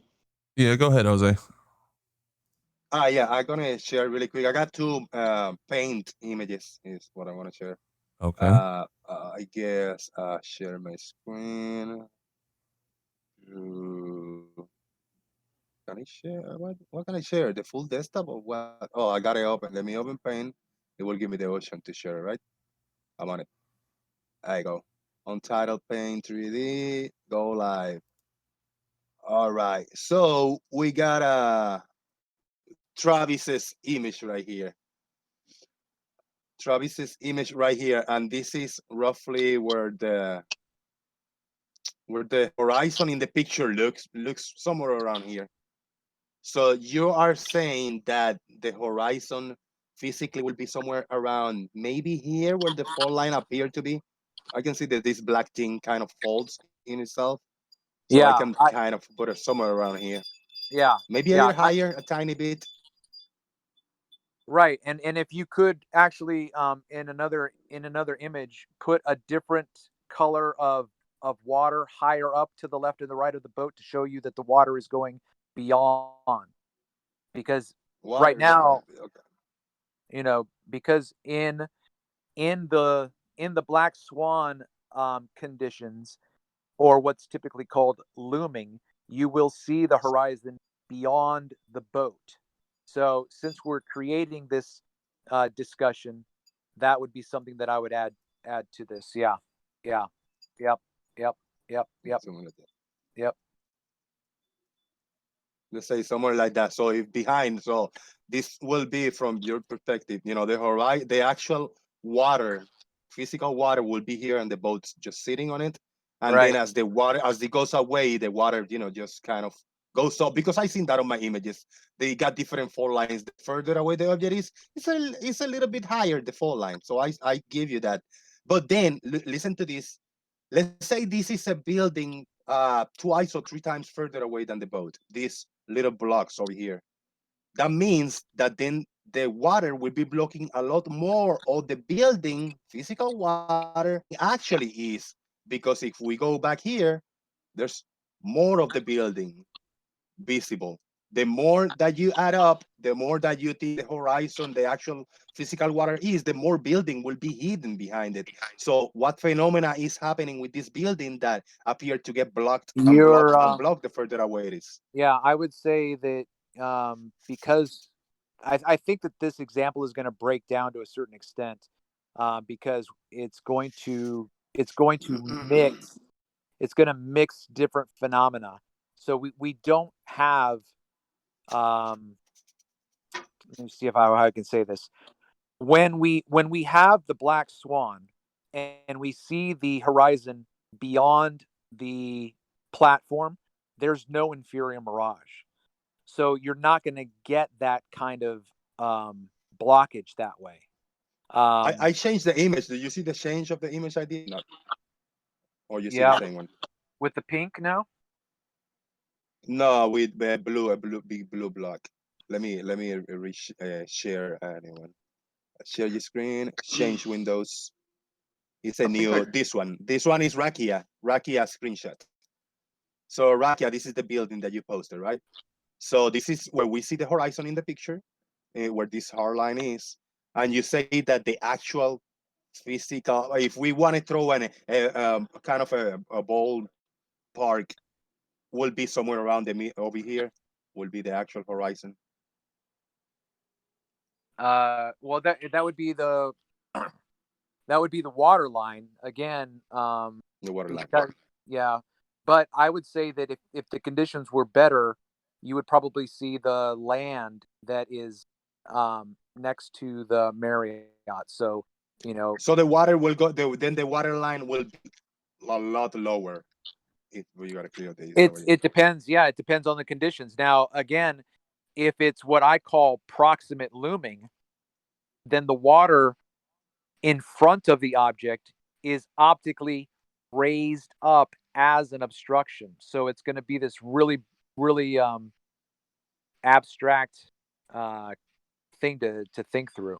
So again, this is where this discussion that we're at right now, we can't mix our phenomena. Can't mix the two phenomena, Yeah, right? yeah. Because if you you put see, that but- water, Yeah. if you put the water where really it quick, actually you is, say- the building's not there. Right The here. building's in a different spot. But yeah. Listen to this. So because of this building in this image, if we put the water right here, you're still missing the bottom half of the building. No, But that's what I just said. listen to me. But listen to me. If we put the water where it appears to be, and let's say this reflection is happening in the air, then you can make a case of the building is actually the whole building is there, because this is half of the building, and then the other half of the building is just No, in there. that's not. Where No, what that it no, is. no, no, no. That's not correct. Take It's away. in its apparent position. The water Hey. and the building are in an apparent position. Okay, hold not on. actual position. Take away the bottom. Yeah, okay. Now cut that building in half and draw the top part above it. The top part of the building. Go back and do what you were doing before with your drawing, where you went along and you outlined the top and then you cut it in half. Okay. Yeah. All right. So if we draw an outline here, kind of, average, whatever. No, don't So go let's around say- the hole. No, don't go around the hole. No, just like that. Cut it in half. Yeah, let's say where the folding line appears to be, right? Yeah. Somewhere around here, let's say. Okay. Just all right. whatever. Everything above that fold line is the entire building. Nothing is hidden. why when it's a more clear picture, like that you can see actually the windows and the actual architecture, it doesn't add up. You can match it up to a control image, and half of the building will be missing because you will be seeing 2 or 3 floors only instead of, I don't know, 10. But now you're crossing over to a different phenomenon. Okay, I've gone over this numerous times on my channel with the red roof house. I have this stuff with the red roof house time where you can see the windows. It's a beautiful, crisp picture, and then I can show you another one where it's cut in half and you can't see any of the windows. So in those different phenomena, you're going to get different results. But what I'm trying to tell you right now, we know this. We know where the fold line is. Everything above Yeah, the but fold Travis, line. Yeah. this is what we see right here. You see, this is kind of the whole building right here, but the whole building actually doesn't look like this. It looks like this whole thing. There's a lot missing in the actual building. No, Where it's not. is it? That's the It's not, issue. it's not missing. You've got compression. You've got Well, then I should see instead of 3 floors when it's crisp and you see the architecture and the windows, I shouldn't see 3. I should see, I don't know, 7, Okay. 8. The All whole right. thing in there. Okay, so listen. So this is what I'm working on again with what I said earlier with the Anacapa Islands, and I can see the arch. Okay, I can see a 40-foot arch, but in one of the images in the early part of the morning, the arch is completely gone. But you've got a fold line. You've got a fold line that cuts the island in half. That image is distorted. So it's hard to walk through it right now without being able to show you what I'm talking about. But what I want to, okay, if we go back to the boat that I had there, Brandon, if you go back to the boat. Yeah, let me bring it back up here. Or actually, Jose, go back to the boat because you could do the same thing, right? I'm gonna make the same point. Can you go back? I closed it. I lost the screen. I closed the whole window and didn't Okay, save well, it. just have. We're smart enough to figure it out. Brandon, just open it up and show it to us again. I've got the video I mean, open. I could do it again if Brandon want to share the screen. I can take a screenshot again. I am, I think, smarter than you, but it's okay. I don't want to brag about it. Okay. Yeah, it's okay, Jose. I'm sharing it right now so we can see the boat on the screen in the video. Okay. All right. So now let's pretend that that boat is the Marriott and do the same thing that Jose just did. If you trace the top of the boat and then go to the middle of the boat and draw a line straight across where the fold line is, that boat is entirely right there. That's the whole boat. The whole boat. Yeah, but that boat is closer than the Marriott. So once you take this phenomena away and you can see the building more clear, other optical phenomena take a hold, right? Or if this boat were, say, 5 miles farther away, right, it would be still in an inferior mirage, but smaller. And I would venture to say that you would have the reflection of the sky underneath it. Underneath it, right? Exactly. With these conditions. Yeah. But when the conditions change, you have another phenomena that's happening. So now go to the spot on the video, I think, Brandon, where both this boat and the sailboat are close to each other. I'm pretty sure that happens. I just read a comment when somebody said, Jose, your cherry pick BS doesn't cut it. Hey, that wasn't cherry pick. That was from the images from the flat earther. So I'm sorry. I'm just analyzing here, just learning. Yeah, I don't really think that. I don't think you cherry picked. You were just trying to analyze it. We don't have the answers. Trying to analyze it, like, for real, keeping it real. Like, I mean, let's realize here that we all could be wrong.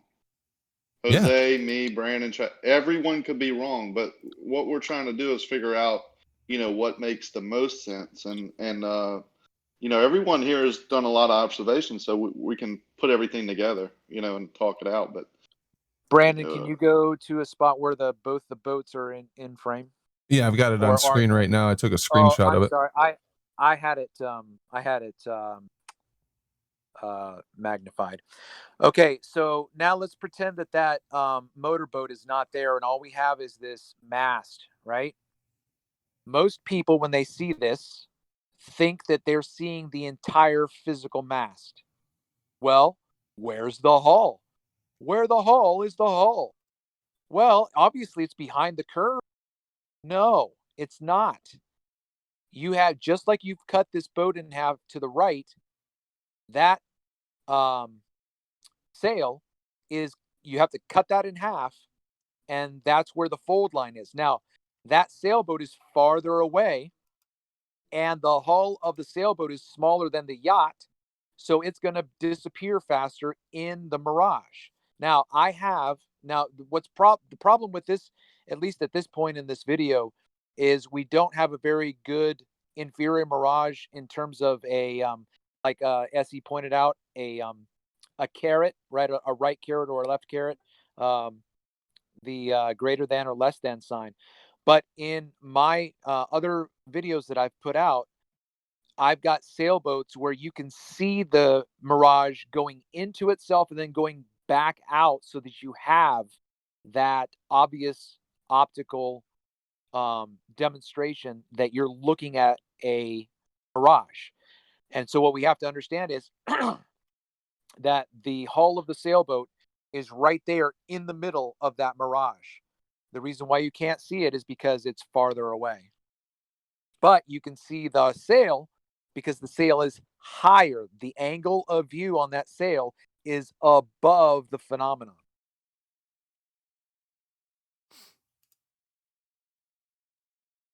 Yeah, that makes sense to me, for sure. So let me just get this clear in my head, because I do think that it is the air or the Mirage, the atmosphere above the surface, that is, you're seeing the sail double on. You understand this? The light is coming from the surface of the air. That's what's blocking the bottom, is the atmosphere layer or the ether band layer, whatever you want to refer to it as. Yeah, that was my point earlier. That was my point. Yeah. Yep. You explained it better. Because if then the water will be actually where it appears to be. I know there's phenomena going, but if you leave the water where it appears to be, then what is reflecting on is not the water, a band of water being disappear from our view. It's actually the air creating this effect. Well, I do still think the water goes past where you can see it, but it's also covered up by that layer of air, that ether band or Mirage above the surface, and that gets higher the further away from you go.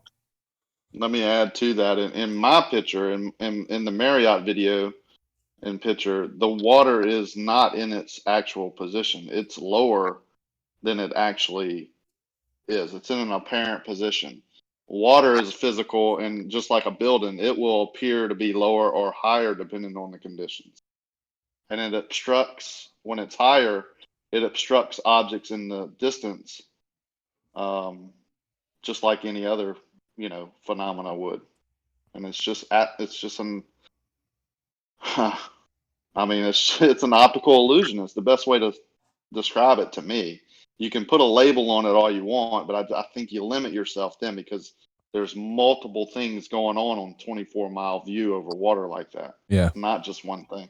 That's the problem, is you get these compounding effects, and then you've got to sit there and try to guess which effect is impacting it, and it might be multiple ones, and then trying to describe that and explain every observation that you see that comes up. And sometimes you're just guessing. I see it like a never ending. Yeah. I see it as a never ending topic. Exactly. But Infinity. if you go 100 times to a place and you get 2 or 3 images with these phenomena not observed, not in the image, and it looks actually clear, the objects like they should be. I see no mirage. I see whatever I see. I know how a clear image looks, and then we can analyze those better and figure out what is going on. I don't see that. I haven't seen that happening a lot in this type of flatter channels. Tough, because every area usually has its norm, right? Its average temperature, its average humidity. So it's going to create those average conditions. but you're always having something go on, affecting the light, affecting the angle, affecting. But it would be you cool know. to look at those I appearing to agree. be clear images and try to analyze it and see what phenomena is there, even if it's not visible to the optics. And when you compare the objects that you're looking Hey, at, and it's crispy, crystal clear, and squared the way it should be, then those are good to analyze. I'm with you, Jose. You know why? Because if that happened, we'd all be flat earthers. Right. Well, welcome to the flat Earth. Welcome to flat Well, Earth. Yeah, that's what brought me exactly. back to the globe. The clear images. That's what No, brought no, me back no, to no, the no, globe. no, no, no. I just put in a 3-panel. I've been spamming the Ranty's channel. I don't know which channel it goes into, but I've just put in multiple images, and the last one I just put in is a 3-panel observation, and the middle is the control because you can see all the way down to the shoreline. I'm looking for it, but it's still it's you know what, it's still oh, there it goes. It should be coming up. is it in That's general? in Yeah, I see general it. he's talking about. Okay. Look, this right here was my point with the measuring with visuals. Look at it. You can't do it. Refraction eliminates it. So when you use it to try and measure curve, you can't. Yeah, very good. That's exactly it. You not only Exactly. can Therefore, use a clear image. That's why I please beg you to use clear images. Well, do you have any examples of a clear image that you could share with us? I'll dig for some. Yeah, I'll dig for some. Yeah, but even the clear image would not be the only one you use. That's the problem. Like, it's not like you get a measurement and it's like, oh, we got this clear measurement. You know, how do you know that's the clearest? Maybe there's a day when the air is even drier and it's even clearer, right? So now that measurement that you have is not good anymore. Now you have to get a new one. So either way, you can't measure visually. It's just not something you can do. And if that's what you're trying to do, then that's whatever.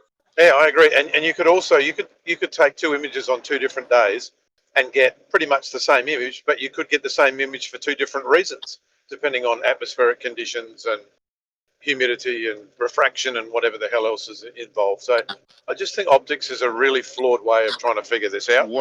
It's worse than that. Because in actuality, never, not one time, not 1 second during the day are you getting an accurate image to measure to. Never. Yeah, and how do you know that you're even? How would you even know if you were getting an accurate image? You don't. The only thing you know is that you're never doing it. Not 1 second of the day. Exactly, because there's no standard unit that you use to measure. You're just looking, and it's ever changing. It changes as you look at it. Like, that's not, you can't measure that. Yeah. It is your choice. Common sense tells you which ones are good, which ones are not. No, we don't use common sense when we measure. We use we hold on. Clip. Beautiful sound clip. We don't use common sense when we measure. We use measurements, because if your common sense told you that the ruler was 6 inches, but the ruler is saying 12, your common sense is off. The measurements are correct. So congratulations, Jose. You can use your common sense. You can use common sense, and that will lead you to believe that people are upside down on your feet. I'll use measurements that will never lie. Taking a picture isn't a measurement, though. This is taking a picture. Did I say these are measurements? We are saying. Hold on, guys. Before anybody goes on, I just want to say something. We've had a good conversation. It's been a productive, constructive conversation up till now. I'd like to keep it that way. So if everybody could just, check your ego a little bit. Let's keep the good conversation going. I'd appreciate it. Quit straw man. I never mentioned. We observe. I didn't mention measurement. My comment about common sense, I can look at 20 pictures and my common sense tells me which one picture of my family picnic look like it should be, look more clear than others. The ones that are not distorted, the ones that are not missing, and got a bunch of artifacts and shit. Those are the clear images. Same you can do with long distance observations. Some look clear, some look doesn't. Yeah, thank you. I didn't mention measurement whatsoever. More clear, common but sense. We're saying you can't measure that ant on the plate because it's clear to you, but you can't measure by it because it is distorted in some way. Yeah, but I didn't talk about measurements. I talk about visually. Right. Your common sense can tell you which one is good, which one is not. If I'm gonna buy apples, I'm not gonna buy the black one with worms. I'm gonna buy the sharp and nice one. You see? Yeah, but then you're going to try and make a measurement out of the clear one. No, I'm not. That's the problem. Okay, so then how do you have curve? Where is curve without taking a picture of something, not seeing an object, and then defaulting to the reason of curve, therefore earth ball, therefore your religion? Anybody want to answer that? That was a broken question. Okay, so where do you, okay, without, here, I'll rephrase it. Without optics and seeing half a mountain, where do you observe curve? Buying an apple and him not buying the black one, buying a shiny. No, okay, hold on. We're not talking apples. I'm saying where, without, hold on, you're interrupting. Okay. Without looking at a half a mountain optically, which is not a measurement, so we throw that out. Where do you see curve?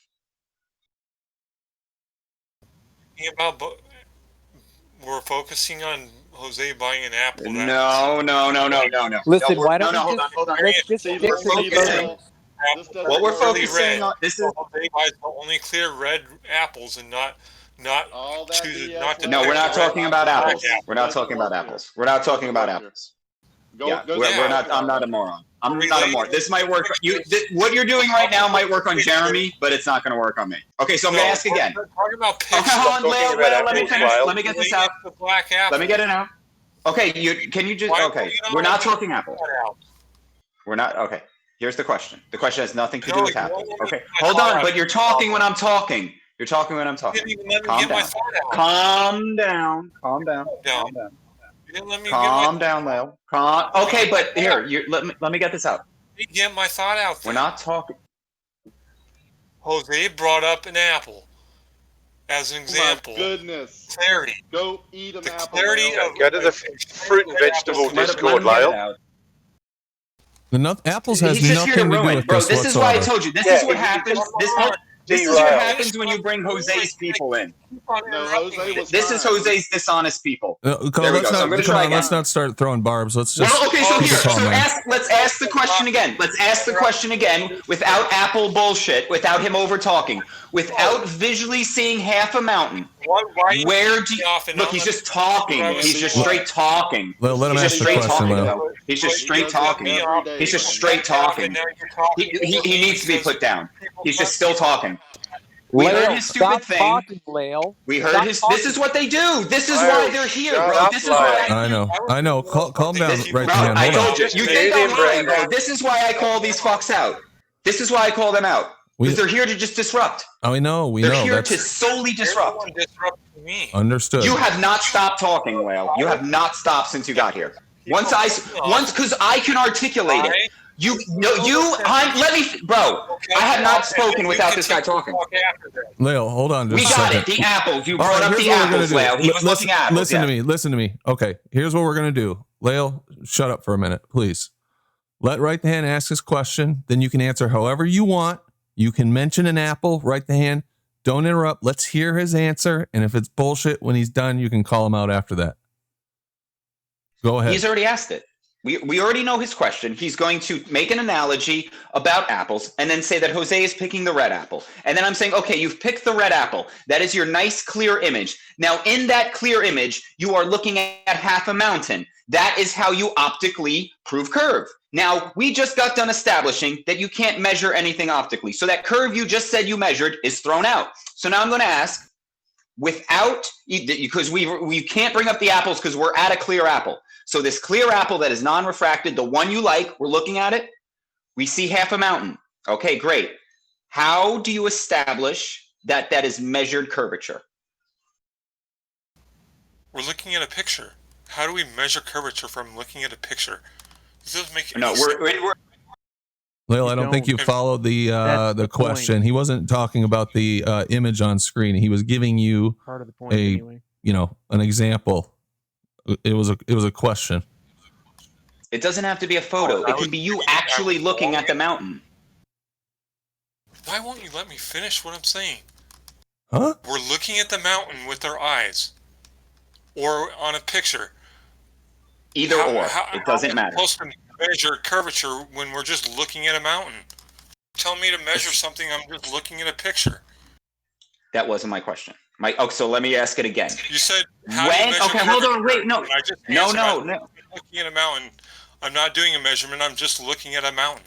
No, okay, but that's not the question. The question is hold on, listen, without talking, listen, maybe this is why you didn't answer the question. Without looking at that mountain, okay, because we can't measure things visually, like you said, it's just looking at things. When did you measure curvature? Why am I trying to measure curvature? Exactly. Yeah, good question. What? Okay, let me answer. Hold on. Go ahead, Travis. Lael. Yeah, Lael. The reason why you're trying to measure curvature is because when you have obstruction, you say that's curvature. But the only way that you can verify that is to measure it. Measure it. That's why you want to measure your alleged claim that it's curvature that's blocking an object in the distance when you cannot see the entire object. Exactly, like those buildings where Kia just posted. They're obviously higher than sea level by You didn't hear a many word he stories, just but said, yet did you, Leo? a lot of the buildings are covered. So if the sea level is 0 and the building is, let's say, 40 stories, how come 30 of those stories are covered? Okay, you answer that. Why? What's causing the obstruction, Leo? The curvature of the Earth. Did you measure that to be sure? Did you measure that? No, but Because you're it's just fact. looking. Aren't you just looking? You just got done establishing that you're just looking. Let him answer. Did you measure it, Leo? No, but it's fact. Welcome to Flat Earth. That's the reason. Begging the question, mate. Good work. It's fact. That's the reason. That's Welcome all to of your Flat evidence Earth. is it's fact. Do you understand what you're saying right All now? they can do. That's their religion. They can't measure it. They know it. They You're a can only zombie, view it. Lyle. You're a zombie. Yep. Bro, he walked right into You're that because saying it's it's true fact. because it's Wow. true. That's your argument. Yeah, It is nothing else because it to is. say. True. No, just let them answer No, that's simple not a real questions. argument. Very That's easy. nothing. That's a big nothing burger. All That's right, can I jump nonsense. in real quick, Saying it's please? true Hold on, because it's please. fact Let me is jump nothing. in. Let me jump in and try to. Okay, Travis, hold go on, ahead. Lael. You're stating nothing. Okay, hold on, please, Lael. Okay. When we're looking at an object that has a certain amount of its base missing, and you do a blink test and you say, okay, I know that this has 10 floors, 4 floors are missing. Let's make that 50 feet-ish because each floor is 10 feet. And, we're just going to give a little bit more. 4 floors are missing. Okay. Now, in your world, in order for 4 floors to be missing, you have to have a certain distance and you have to have a certain observation height. Now, you can take the distance, you know that it's 20 miles away. You can take your observation height. I know that I'm 15 meters. And then you can take how many floors are missing and you can calculate where you think that physical obstruction is, which is curve, but that's just a calculation. We are telling you that's not good enough. If you Not want to a measurement. if you want to prove, if you want to verify your calculation, Lael, the only way you can do that is to get your ass or someone else in a boat and have them sit right on the horizon and get his coordinates and then tell us whether or not that matches your calculations. And I'm going to tell you right now, I'll put $100 down. It's not going to match. You can't verify it, Lael. You can calculate all you want, but you cannot verify Can't the measure distance it. to the horizon. Lil, did you hear all that? Does that make sense to you, or do you have any response or question? Oh, he's deafened. Okay. What they do, man. Well, you know what? Are We you got telling- through that wait, without the wait, whole wait, thing being wait. blown up, though, guys. That was good. Hold on. Are you telling me that he plugged his ears? Maybe he's having technical difficulties, but he did deafen himself. Yeah, and now he's dropped off. Wow. Is Jose still here? Because he was having a good conversation. I mean, I'm Jose. here. So Jose, even you on your shows, you call this Earth curve, don't you? Yourself. Or let's say you agree with your panel members when they say Earth curve. You say, I agree, even though you know that things can be obstructed by the atmosphere. And I'm just using atmosphere as, a broad term here. We all know what we're talking Yeah, about here, everything right? I say is out there. I say what I say always. No, I'm not downing you for it. I'm just saying you agree that you say that this is Earth curve causing this obstruction, right? Not necessarily. Depends on the context, depends on the conversation, depends on the day, who was speaking, and what observation I was looking at. I agree and I disagree sometimes. This So is it depends. B-Ball's It's not. observation. It's not a general. I cannot be generalized. I go by a day at a time, a minute at a time. So you are actually flip-flop? You are 50-50 or 60-40 on flat Earth? I am just me, an earther that enjoy the topic and love it. Okay. I know. Oh yeah. I'm not trying to make you one thing or another. I like who you are. But I mean, I hear you agree that this is Earth curve. It can't be both, right? It's either an optical phenomena and we're right, or it's a physical Earth curve and everyone else is right. There is no in between here.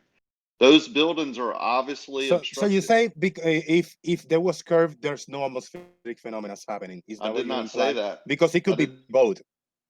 I didn't say that, but when you say we have an Earth, the radius that we do, and it blocks these buildings, this is exactly how much would be blocked by the viewer height and blah, blah, blah, the height of the building and the distance. And that's Earth curve. Then if it's not, right, if it's an optical illusion, if it's caused by the atmospheric condition, then the Earth isn't curved at that radius because it will always be blocked. Or let's say it would be blocked this, like no different or more. Like the atmosphere would cause it to be blocked more, distorted more. It could never be less, right? It would always be a physical edge there. The water would always be there. What I hear and I feel that you're saying is that the same that the Globers do. They say this that object shouldn't be seen, but it's looming. Now you say this object shouldn't be seen like this, so it's sinking. So you are in the same boat than the Globers are doing. You're trying to bring some kind of weird, fantastic, magic atmospheric phenomena to back up your claims of the flat Earth. You're doing exactly that the Globers do. So I don't know. I don't get that deep into it. I just know that the atmosphere plays tricks on us, and I can't measure curvature. That's all I know. So when I put those two things together, now if I could measure curvature, guess what? I have no problem with it being curved, and I would be trying to figure out how that water's bending. I would be trying to figure out what force, how it works, and trying to duplicate and all that. But guess what? There is no measured curve bendy water ever, nowhere. The other video, Brandon, is better. The one underneath that one link. But there is More optical precise. phenomena. There is optical illusions. I know that for a fact. So when I put those two things together, voila! I can't lie to myself. Yeah, I gotta back you up there on that, Rakia.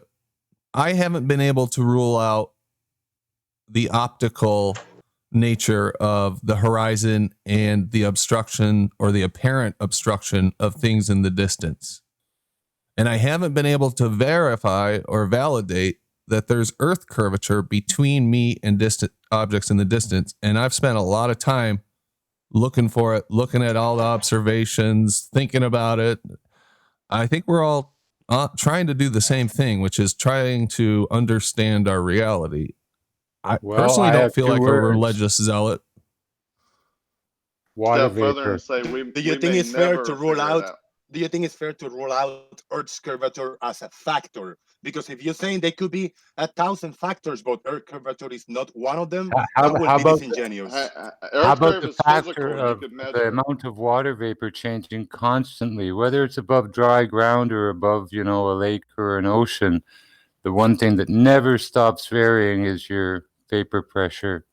Yep. That's what's obstructing you, creating illusions of curve, magnification, all this stuff. It was actually a legit question. So do you think? Yeah, but I didn't hear you answer it. You kind of waffle around it. Is Earth curvature a factor that could be considered? If you can measure it, you can't measure it. That's why I don't factor it in. Until I can measure it, why would I factor it in? So you know what? I personally, I apologize and thank you, Brandon, but I cannot be in a room with people that Why actually should we? want to disregard a factor. Thank No you. one's Why should we disregarding it. include? We've Why been should looking we for include it. it? That was it, Jose. Here's the thing, like, why would you include it? Why would you include that? Right, Yeah, exactly. I'm just saying, Exactly. like, between us, why would you include that? If you were looking at something, right, and you couldn't see half of it, would you go, you know what? I bet we can't see half of it because people are upside down under our feet on a spinning ball. No, you wouldn't entertain that idea. It would be ridiculous. What's wrong is to agree that there is Earth curvature without measuring it, without verifying. Exactly. That's religion. Well, That's the wrong part. Bingo. Here's the really sad thing too. This so-called vapor pressure in the container, which is our environment, okay? In all the equations, they'll add R to the center of the Earth and G as a force that's acting upon this vapor pressure and not giving it its own individual and unique properties and identity of its own. They artificially stick G to everything and R to everything. Acceleration downward. Don't matter. All right, so listen. Not only that, but let's take Jose at face value, right? He's saying, "Will you consider curvature?" And go back to right the hands question. If we look at an object and we can't see half of it, and we hypothesize that it is, well, you know what? I bet you we can't see this is because the Earth is curved. Okay. Now, part of the scientific method is to falsify your hypothesis. So please tell me, anyone out there in the chat, how did anyone in the past challenge and falsify their hypothesis? Because the only alternative to obstruction of boats, buildings, lighthouses, oil platforms, or islands in the distance, the only alternative to the obstruction being due to Earth curve is always and ever will be due to the conditions of the medium. Okay?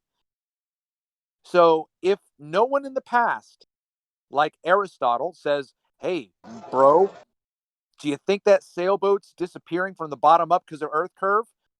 And I would say, why don't you falsify your hypothesis and convince me? No one's done that. No one. I agree. And you know what's funny? Remember when Flat Earth just started coming onto the scene, and we all had heard the story when we were kids or even adults, or it's a very well-known story about objects disappear from the bottom up because they go over Earth curve. We're all taught this.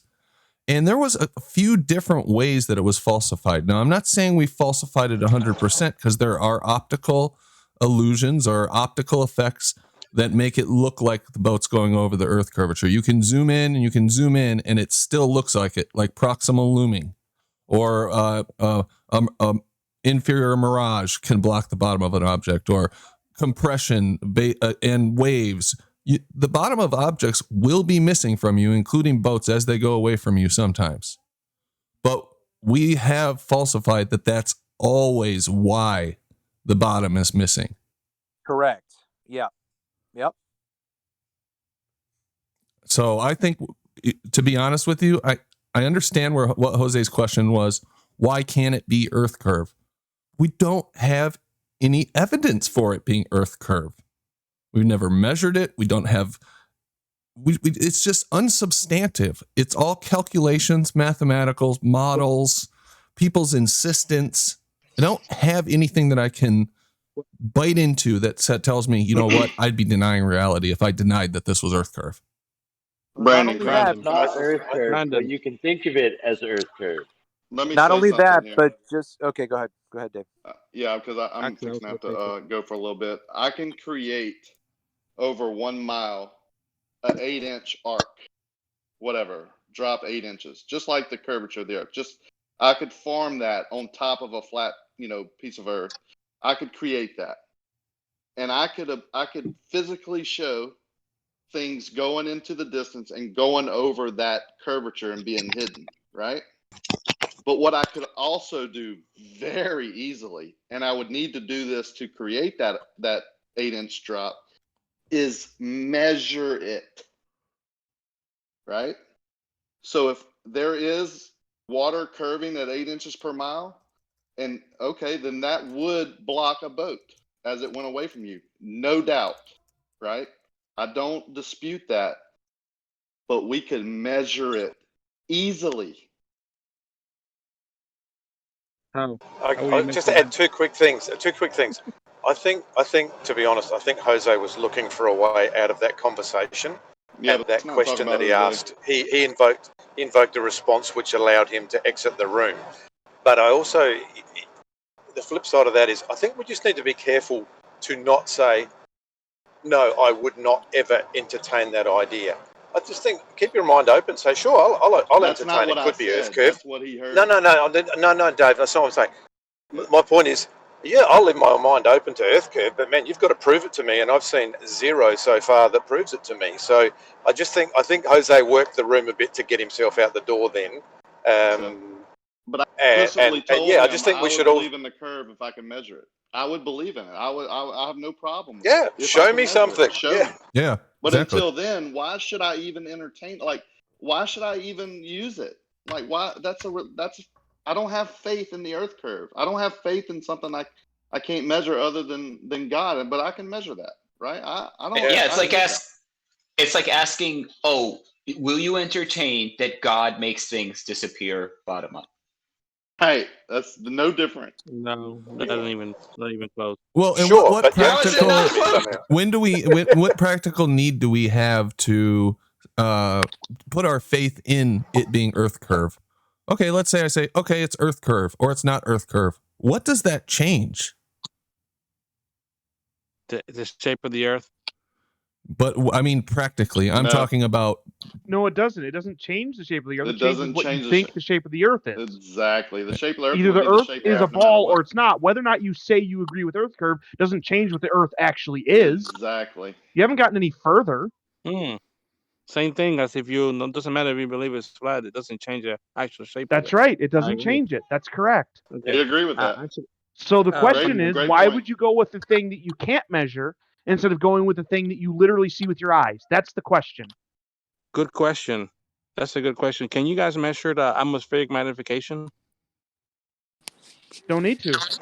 No. Don't need to. Oh, okay. No, I can walk outside and see that the Earth is flat. You would have to prove it's not that, No. I and said, that my can eyes you are measure lying, not atmospheric prove something magnification? else. I don't have to prove anything. You would have to prove to me. You would have to prove to us. We see what the Earth is with our eyes. If you want to say our eyes are lying, prove it. That's on you. Carlos, I can demonstrate with footage, and it's on my channel. And I said at the beginning of the show, I'm also working on a new video. I can demonstrate to you that. But can you measure it? Okay, Carlos, please let me finish. I can demonstrate to you visually that the lighthouse. I'm sorry. I'm coming back now. I can demonstrate to you that the lighthouse is demonstrably larger in one photo than another, taken from the same location, same viewer height, same focal length. So I can show you that it is. I don't need to. Listen to me. I don't need to quantify that. I can show it. I can show you both being obstructed from the bottom up and call it curvature. I'll help you out here. Yes, we It's the same can thing. measure. We can measure the flatness of the Earth. Now we would do that with tools. No, but I wasn't and- talking about that. We're talking about like you saying you can't count for curvature because you can't measure it. I'm asking, well, can you measure atmospheric magnification or the so-called ether band? If you say if you can't measure, why the heck account for it? Well, why the heck you guys bringing this stuff up if you can't measure it? We're not bringing that up. Well, I wasn't bringing that up. That's explanations. The only thing we have measurements of All right. is the flat Earth.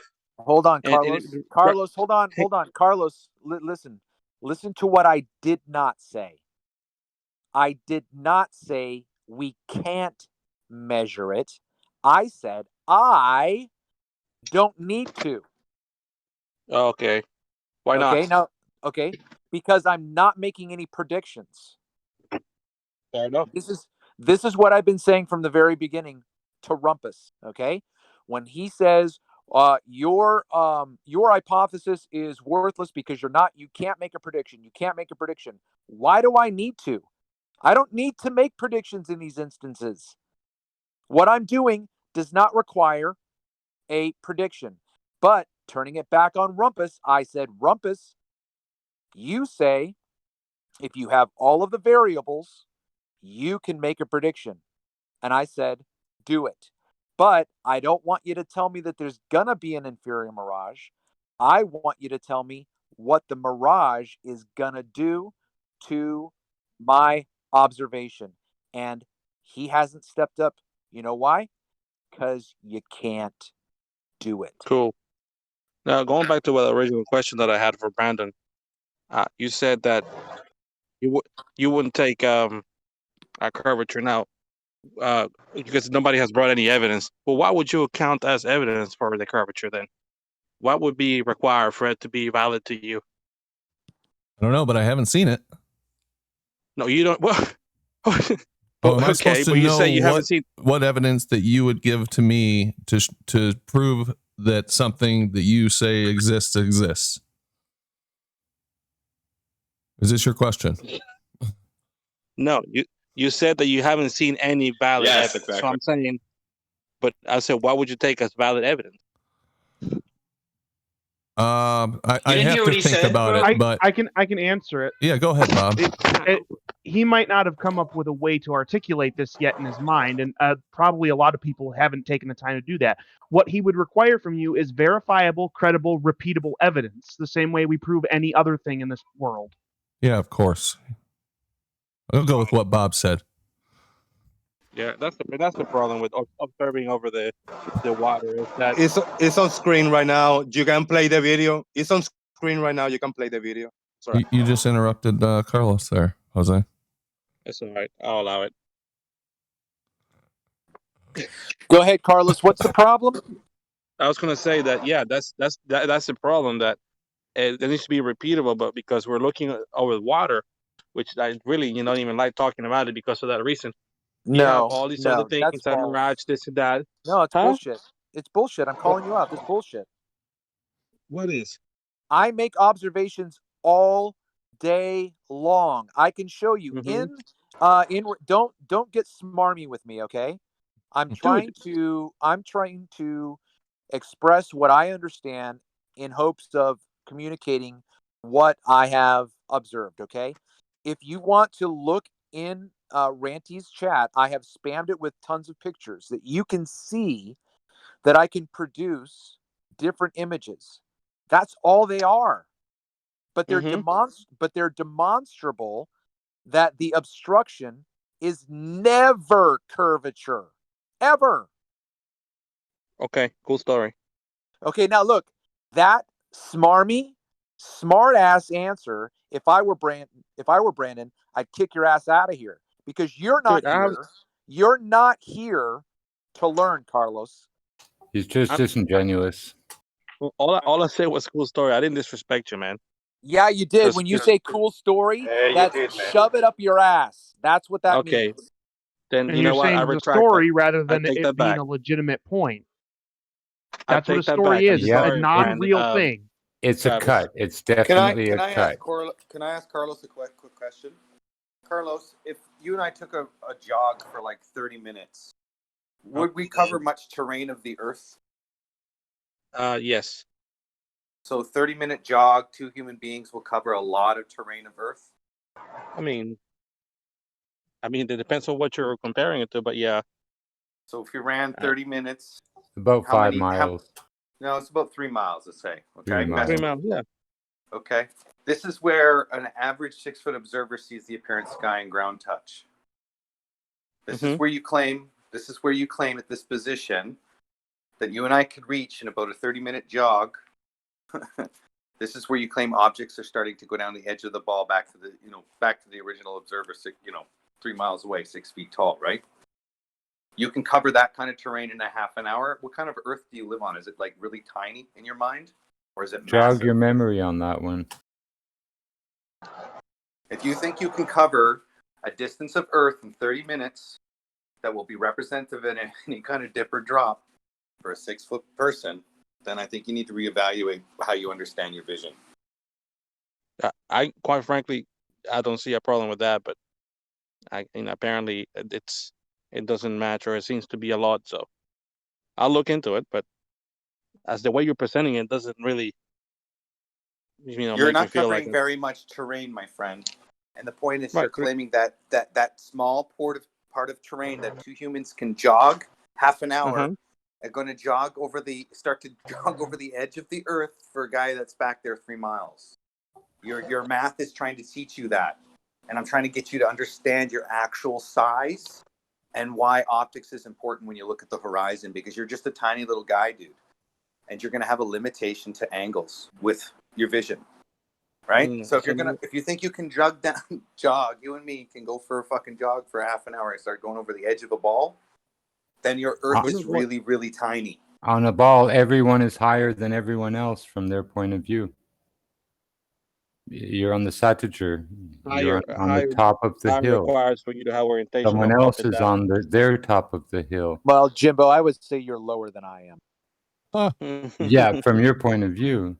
But we're all lower from our own point. We're all higher from our own point of view if we're on a ball. I'm probably higher. I think I'm higher than everybody. I'm on a stature, the high point of a ball from my perspective. You're on yours. We walk from our doors to meet in the middle. We both have to walk downhill to meet in a valley. How does that make sense? Let me ask Carlos a question. So these images on screen, these are Travis's image, and they're 3 with the same focal length, same position. Correct, Travis? Yep. Okay. I would like for you to tell me, Carlos, which of these 3 pictures you would consider to be the baseline, how reality should look, and which one would be good for, say, measuring the curvature of the Earth. What would be a good one to use? You can see the first one on. Can you see my screen? 3 pictures. Yeah. Yeah, there's one right now. So this is the first one. I just made them bigger so the audience can see them a little better. But the one on the left, the blue one, The one, the 23rd. and then that one, and then you've got this last one. And All I can say is that one in the middle looks pretty good compared to the other 2, but I wouldn't say that's a perfect baseline. But that one is the one that looks the best. dang it, what did I do? Sorry. There we go. Tab alt. All right, so that's interesting. That's an interesting answer. That one does look the clearest, right? Yeah. Okay. So then my question. Okay, so here's my question, because we can go back to any of the images that we've looked at tonight, or even some of the ones that I've put up in the chat right now. But go to the image to the left, Brandon. So actually go you switched panels. The other one didn't. I thought the other one didn't have a go to that one. Yeah, okay, well, whatever. Okay, so the water. So we can see the blue water going up. Why does the water end in that image? Why can we not see more water? Where? Show me where it ends. Okay, well, do you not there? Okay, I see right that. there. Yeah. Okay, would you say that's where the water limit? That's where the limit of the water observably is? Apparently. Okay, why does it end there? What is that? I don't know. Really? Yeah, I don't know. It ends there. Okay, so go back now to any one of the boat images, Brandon. Okay, even that one. That you use that one. Okay. Okay, you see where the water ends there, Carlos? It seems to end there, but it could be a mirroring or something else. Okay, so that's not Earth curve? I wouldn't say 100% for sure. Okay, so then if you go to then B-Ball for Life's image, I don't know if you have that up, Brandon, or not. I think I do. What's happening with that one? That one, you can see the building's pretty good being cut off, so it seems to be that right there is actually the edge of the water, but the same applies. It's kind of like, well, okay, can't say 100%, but it seems like that's where the water ends, where the edge of the water is. Right. Okay. Now, the trick about this, and I brought this up with B-Ball, and he has not answered me. I even have a 3 o'clock high video dedicated to him where in this image, he's got 13 miles of observation because those buildings are 13 to 15 miles away. But between the limit of the water and those buildings is a strip of land that you can't see. That strip of land is 8 miles away. Mm-hmm. Okay. In my footage on the Chesapeake Bay, I have a 9-mile observation, which would mean that anything at 8 miles should be obstructed because B-Ball for Life has an 8-mile observation and he can't see the ground. Mm-hmm. But I have in my observation a straight line of sight to the shoreline 9 miles away. That's impossible if the Earth is curved because the curvature is uniform. Unless it's Go ahead. unless it's atmospheric Great. conditions that Okay. allow you to see So further. how do you know when it's atmospheric and how do you know when it's actually curved? It's hard to tell, but normally I would say you can see distortion when that's present. Or you can measure it. Well, you can see distortion in this picture quite a bit. Look at this. It's all fuzzy and wavy and stuff. Yeah. Right, but not only but that. towards the bottom where the buildings and the windows are, they seem to be pretty uniform. No. Zoom in. Hold on, just real quick. Don't zoom in yet. You see that small building to the left there, Yeah, Brandon? zoom in there. Let me see. Okay, count how many floors there are from the right side of that small building. I think there's 7. This one right here, this square one? Yeah. Go to the right, the very right corner. I see like 5 windows. Over here?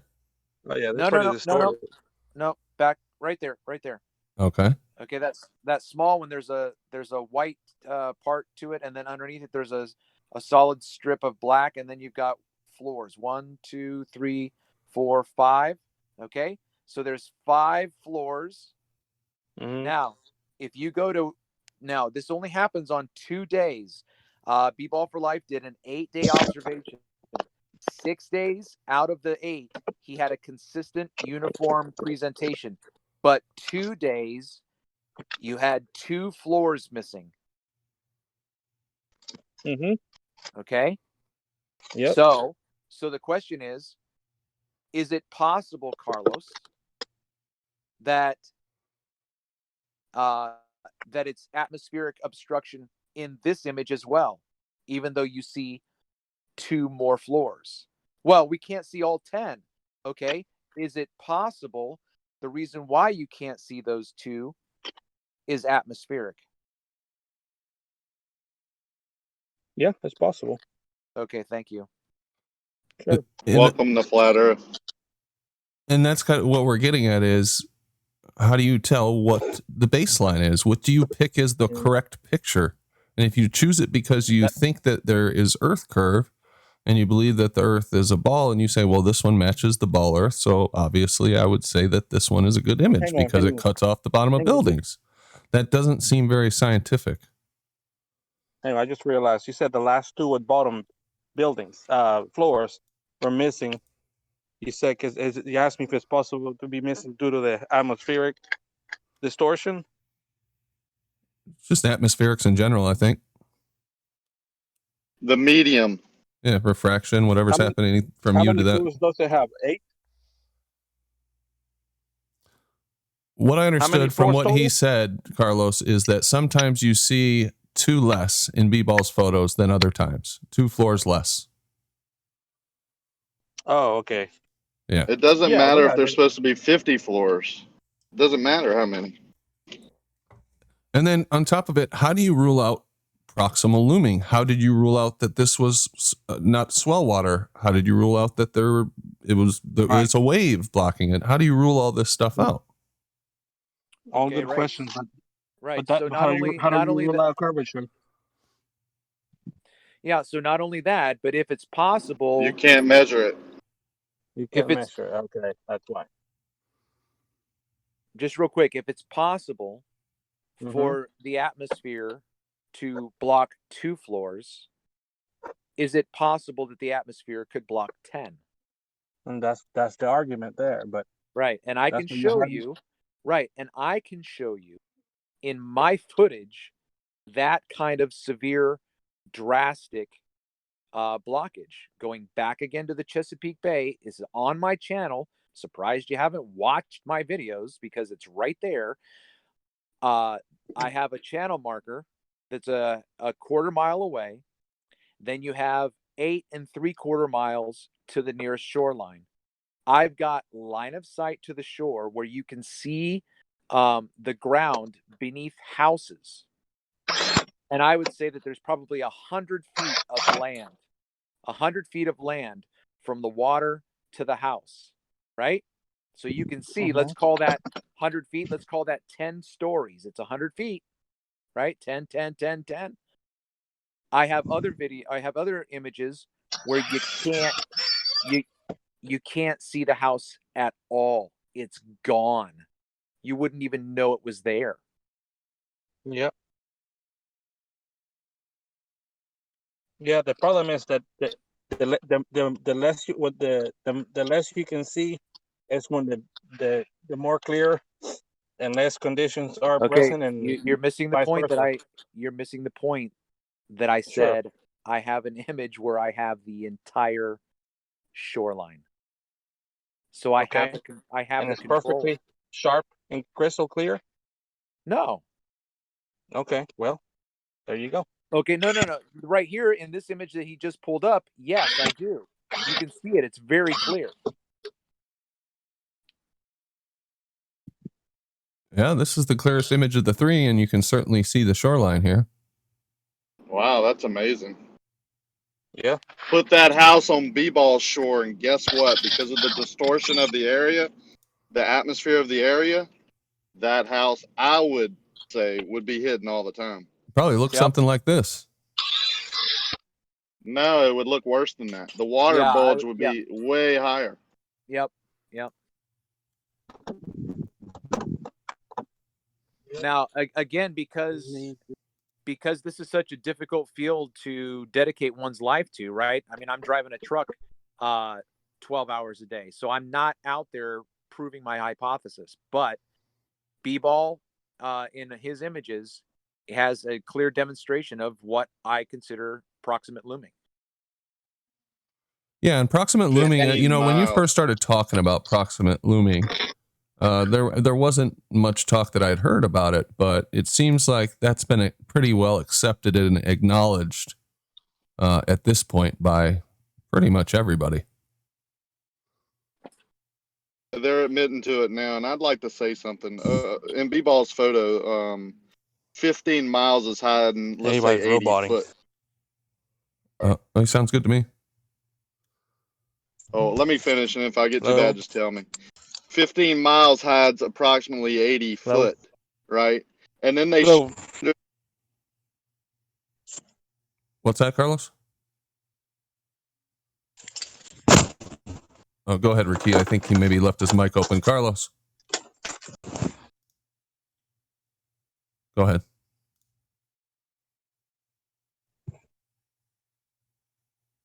Dave, you there? Oh, no. Am I roboting? Can anybody hear me? I can hear you. You sound good, Brandon. Yeah, I think Carl. I can hear you. Okay. We must have lost a couple people there at one time or something. Everybody, Carlos and Ricky went silent for a second. Anyway, I think we made our point here. Anybody else have anything to add to this? Nope. Everybody drink. Can y'all? Am I okay now? Now we can hear you. Yeah. What I was saying about B-Ball's view over 15 miles, missing 80 feet. And they say that's Earth curve, but we're saying it's the medium. And then you go to an observation over 130 miles. Now, how many feet let's just say it is the medium. How many feet would be obstructed then by the medium? You have to prove Earth curve. We've proven that things can be obstructed by the atmosphere. Everybody's agreeing with it now. No one really even disputes it anymore. So why can't we measure earth curve now? That's what they need to do. Show us physical earth curve. If you're showing me 80 foot of water or 80-foot drop or whatever you want to call it is obstructing 80 foot of that building, then let's see your physical measurement of that 80-foot, drop. And until then, to me, it's the medium doing it. Yeah, agreed. Not only that, but it's a bit disingenuous for Carlos or anybody else to demand that the image be a pristine picture, especially in the conditions where you can see farther. And I've said this as well, that the times when we see farther, you're going to have major distortion, like the black swan, right? If we can think about the black swan, the horizon is not a crisp, clear, sharp image. It's a complete blur. So the conditions are never going to be as pristine as we want. You can't have it that way. It just doesn't work. It seems like when it's clear and crisp and no wind and all that, you get those mirroring, or you get those different effects. I mean, it's every condition has a different phenomena attached to it, and then sometimes you get the multitude of phenomena that are happening. And then when you throw in 10, 15, 100 miles, you could have different phenomena happening at 5 miles, 2 miles, 100 miles, 15 miles, and then some mixing in together, and then they're ever changing, right? You have heat and cold coming down in the atmosphere, wind. I mean, even a cloud coming over 10 miles away from you will change the temperature of that area. And if you don't believe that, then you've never been on the edge of a front, a small little cloud, thunderhead, or, even a cloud blocking the sunlight. Come on, man. 130 miles, and you're going to tell me there's no refraction, there's no, no medium change, there's no heat exchanges. That's disingenuous. To only say earth curve there is crazy.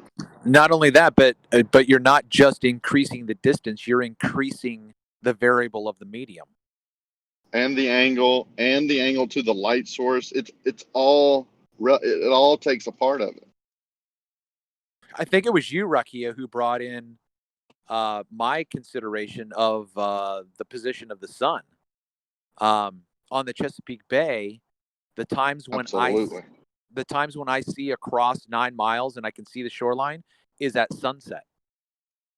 Anytime from 8, and I've been out there from 8 o'clock in the morning until 8 o'clock at night. At 8 o'clock in the morning until dusk, I can't see the shoreline because of the angle of your light source. Yeah.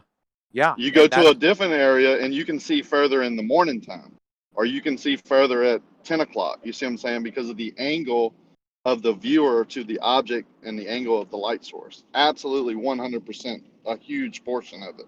Well, your Marriott picture kind of shows that too, where you can see the one building and not the other ones, that the angle of the light matters. Well, that's more of the angle of the object. You have 3 objects in the same group, and you only see one of them because it's blunt to the viewer. At that slight angle that other building is to the right, it doesn't reflect the information back to the viewer. So you're not getting it's like it's not there. Well, we know it's there. I can show you a picture of it, right? But when you view it from distance and the angle of the light doesn't get back to the viewer, then it's a figment of your imagination. It's not there. It's gone. It's airbrushed out. The information is not getting back to the viewer. And that's also what happens with the angle. The information can reflect off the ground or water mostly, but it does it off the ground too. And it goes over the viewer. The viewer never sees it. So that's why things are disappearing bottom up sometimes. If you can figure out light and the atmosphere, hey man, I want to party with you. Huh.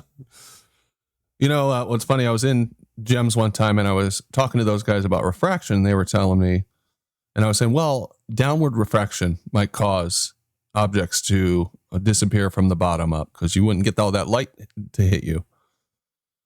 Or, it could be something with refraction. And somebody said to me, well, what you would see then would be like an area where no information would get to you. It'd be white or black, or it just, you wouldn't get any image in that portion. And that's exactly what we see sometimes with these mirages, is you're not getting any information. You're not getting that information. How can you see it? The other thing is, these people that we're up against, they're smart, right? They are book smart. They know their subject, right? They're very, they can repeat it. They know it. They've studied it. They know all the formulas. Hey, great. But they're limited. That's where they draw their line. If it's not in that book, they don't believe it. That's religious. Oh, yeah. Yeah. That's the problem right there. They won't listen to anything. Anybody who differs from what they've learned from their books, they disagree with. They automatically say they're dumb and they're not going to open up their mind to even thinking about it. That's where we're at. It's not where I'm at.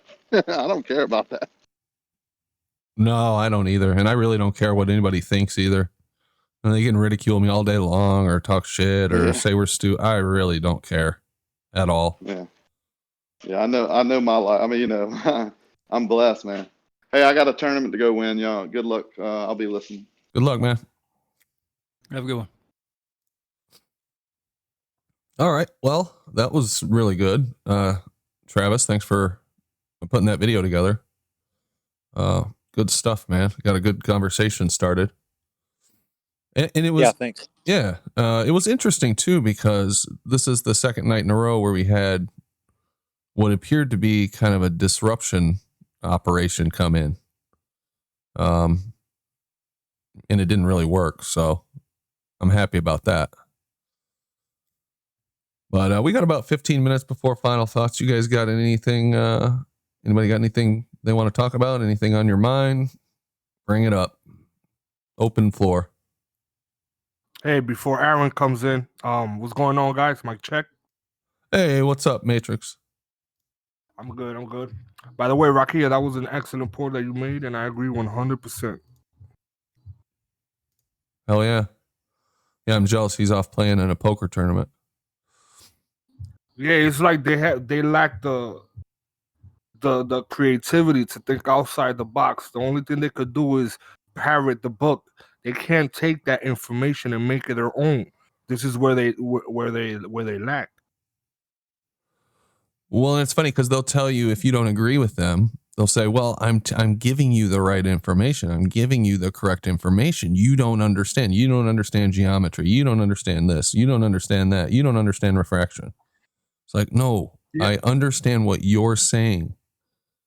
It's like a very bizarre appeal to authority. It's like, if it doesn't come from some sort of official book or some sort of, it has to have some sort of title or credentials. Like somebody, it has to be somebody famous for the information to be true. You know what I'm saying? And those things don't correlate.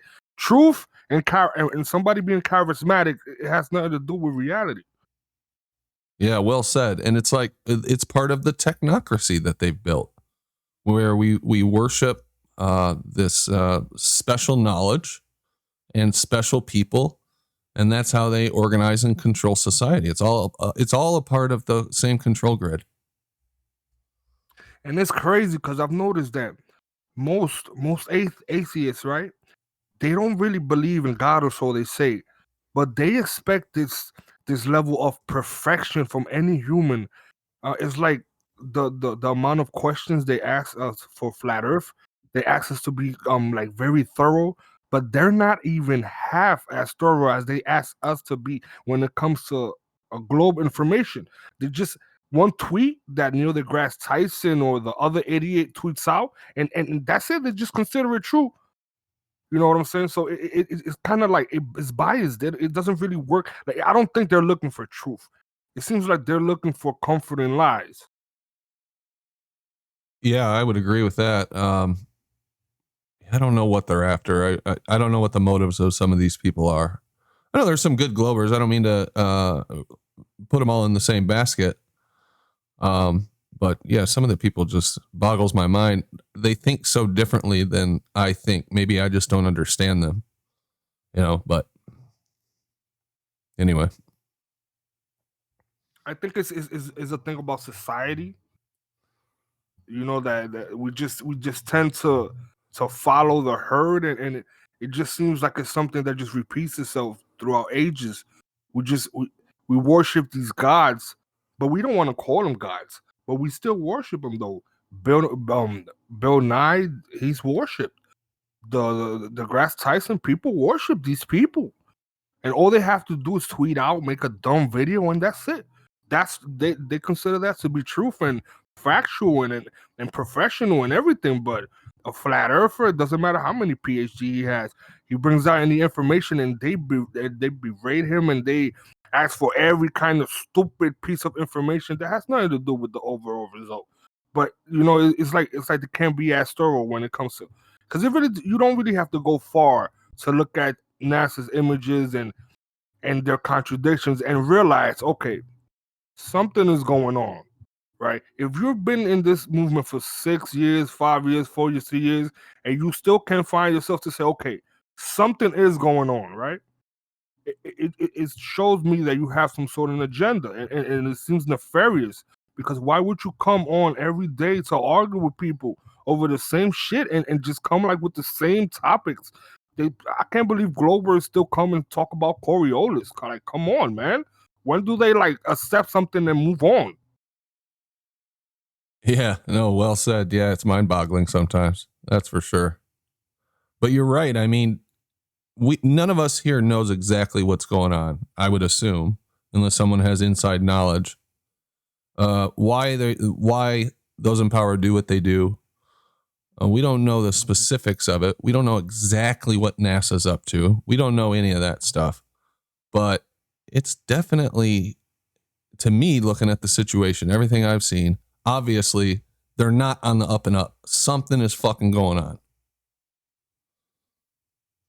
At the very least, that generalization, Matrix Media, generalizing, they say that worship this person and the other.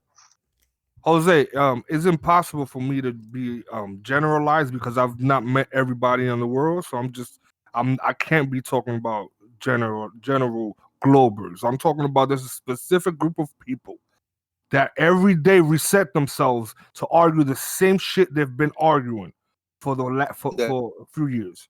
So I hear flat earthers coming hot, like, I don't think like them people. I don't believe in that. Why are you generalizing? You're doing the same projection big time. Well, like I just said, I'm not generalizing. It just seems like the custom of some globe earthers, not all. I understand that the Glovers do this, the Glovers do that, and everybody they cannot. They worship this person. You're generalizing. It's not realizing you're doing it. You're roboting a little bit, Jose. You might want to drop in. Yeah, you are roboting a lot, bro. But I'm doing is stating my opinion. All right, you don't have to have a shrine of somebody to worship. All right, if all somebody has to do is tweet something or just say something on a video for you to believe it, that means there's some sort of worship that's going on, that you believe this man's word over anything else. That's paranoia. I call that paranoia, Matrix Media. Can you define where I'm telling you? Where do you think the paranoia is coming from? Everybody thinks they cannot challenge each other and they have to worship their gods and their priests. That's what you're saying. You're throwing everybody in a bunch, and that's not the way it works. But it's impossible for me to throw everybody under the bunch because I haven't met everybody. So don't you think you're kind of just creating a straw man to just, to be like, to just disregard what I'm saying? No, everything that you say can be. I consider myself a yellow, but I'm thinking of the things that you say, that you define there. That's why I'm defining myself. Not everybody the same. You cannot generalize. Okay, so prove me wrong. Oh, I believe in the globe, right? Neil deGrasse Tyson is a piece of shit. I don't trust him. I can wipe my ass with Bill Nye, Brian Cox, and all people. They're, I don't know, Star worshippers and Stone worshippers. I don't like any of them. They can go to hell if I do. Oh man, I wish you weren't roboting. Okay, so you have an opportunity to prove me wrong, Jose. Why is it that you believe or choose to believe that the Earth is a globe if it isn't for Bill Tyson and the other idiot. Give me the exact piece of information that convinces you to think and to say out loud that is a globe, right?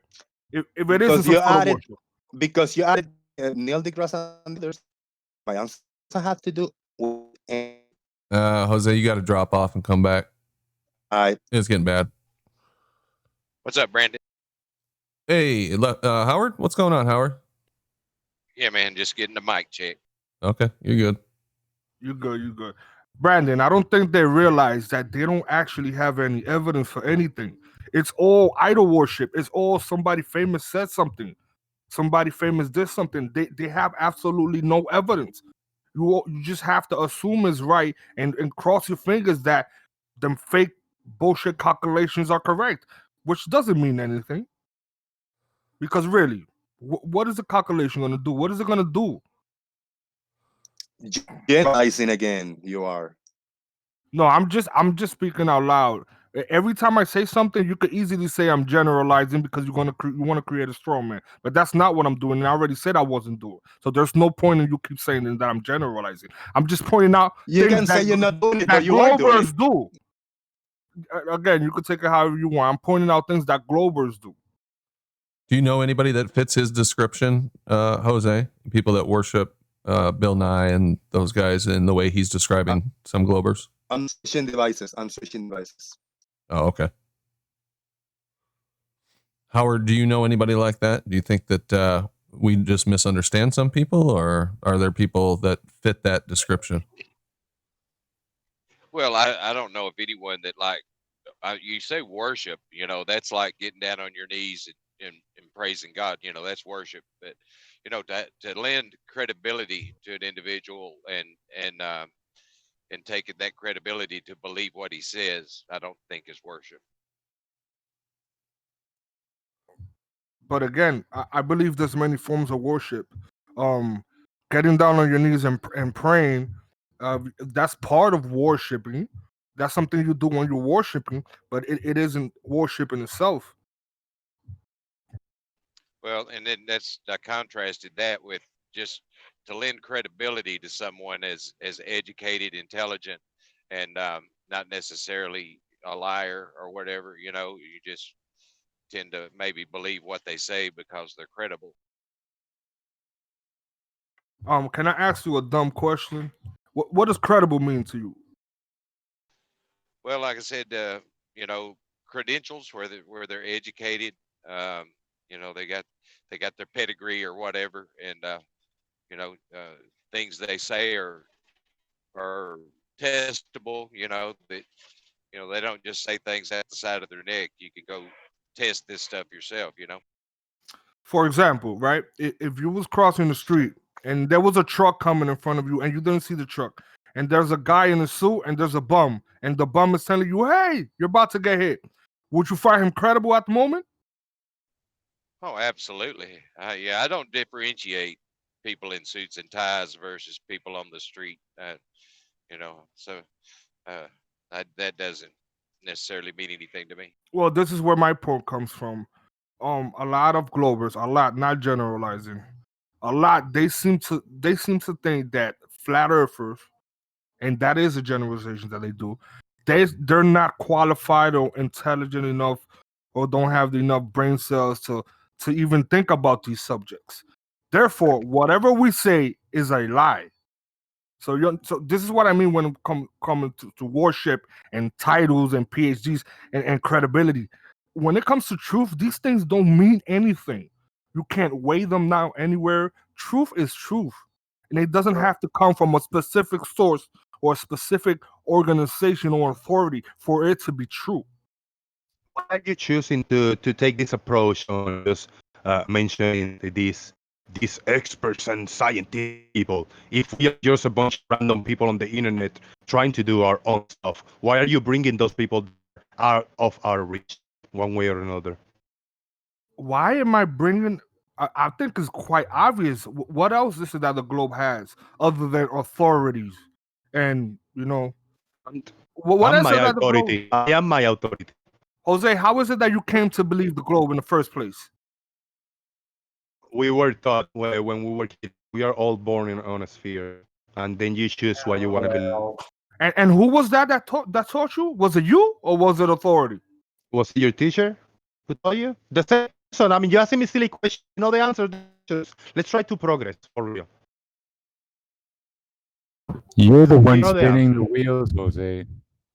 There's no one else spinning Yeah, the but wheels. he know the here. answer. Who told you? I mean, we're gonna then well, my teacher, and then well, I just believe that watching on TV. Those are answers. What are we go? Are you? Do you want to make the actual point to it, so we can move on? Man, why you mad, bro? I'm not mad. There's no need to I'm be not mad mad. or I'm happy, angry. dude. I'm in my powerful computer now. Do you hear the sound? It's crispy clear. That's good, man. Your microphone should match your computer, bro. It is still a little robot-y, Jose. Discord today. Yeah, he's in Discord. And Yeah. I'm wired now. Is Discord. Yeah, I'm wired too. Yeah, it doesn't seem to make much of a difference with Discord. Okay, well, that's I guess, you know, I do get bitched at a lot for generalizing about Globers. And from certain point of view, I see that, but there are some basic trends, such as some of the things that he mentioned. There does seem to be a trend of worship of authority, or placing a lot of trust in authority from the globe side, whereas flat earthers are pretty much the exact opposite of that. John Cougar Mellencamp, he had a song, "When I fight authority, authority always wins." Now, if that's not some conditioning, I don't know what is.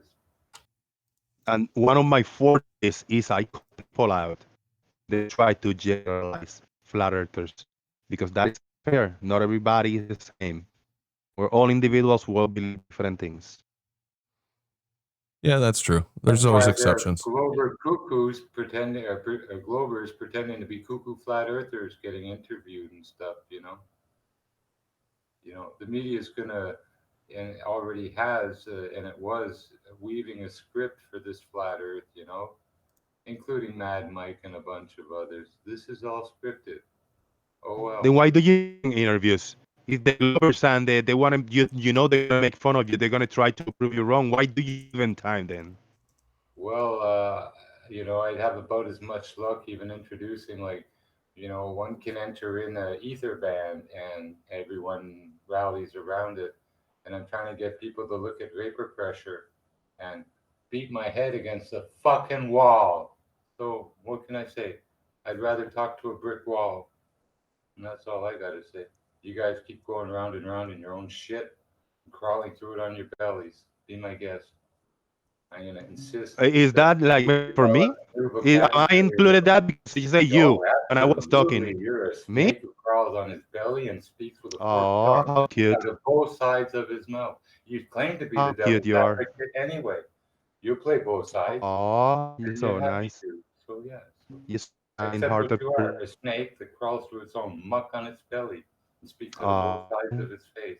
Can you tell us, Jose, what was the exact piece of information that let you go back from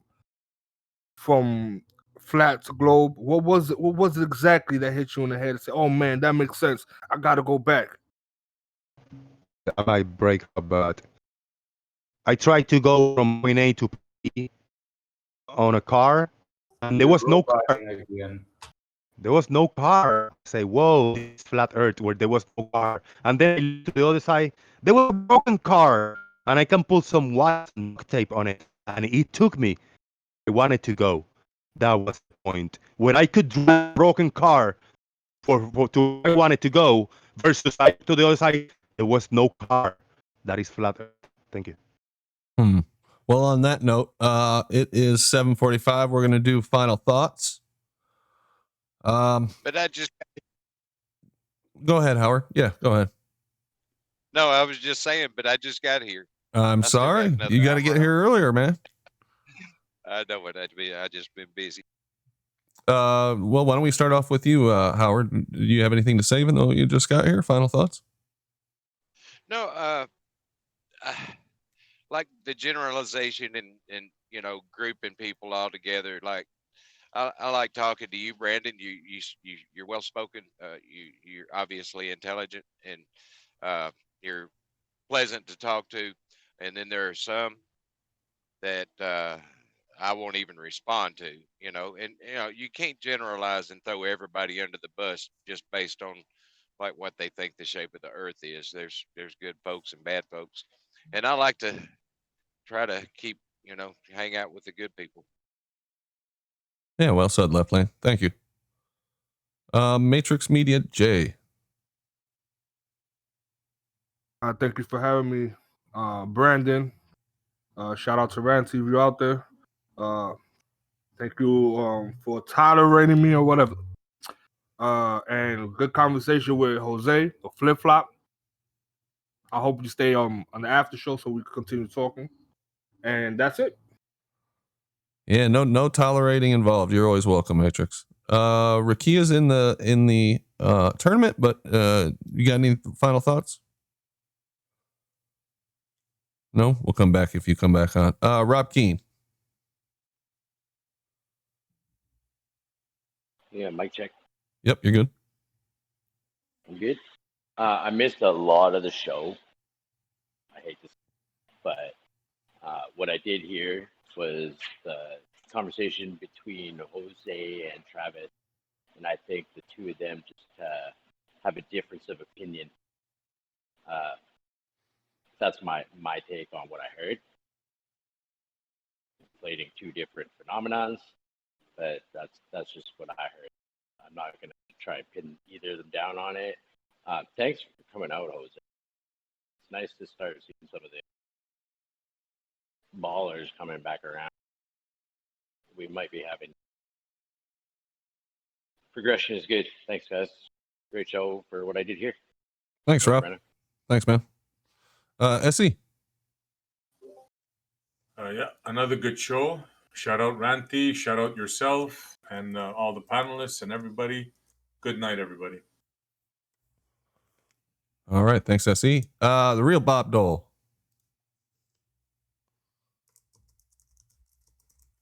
Oh, he must have. Oh, he's on deaf, and I didn't notice. Ellie B.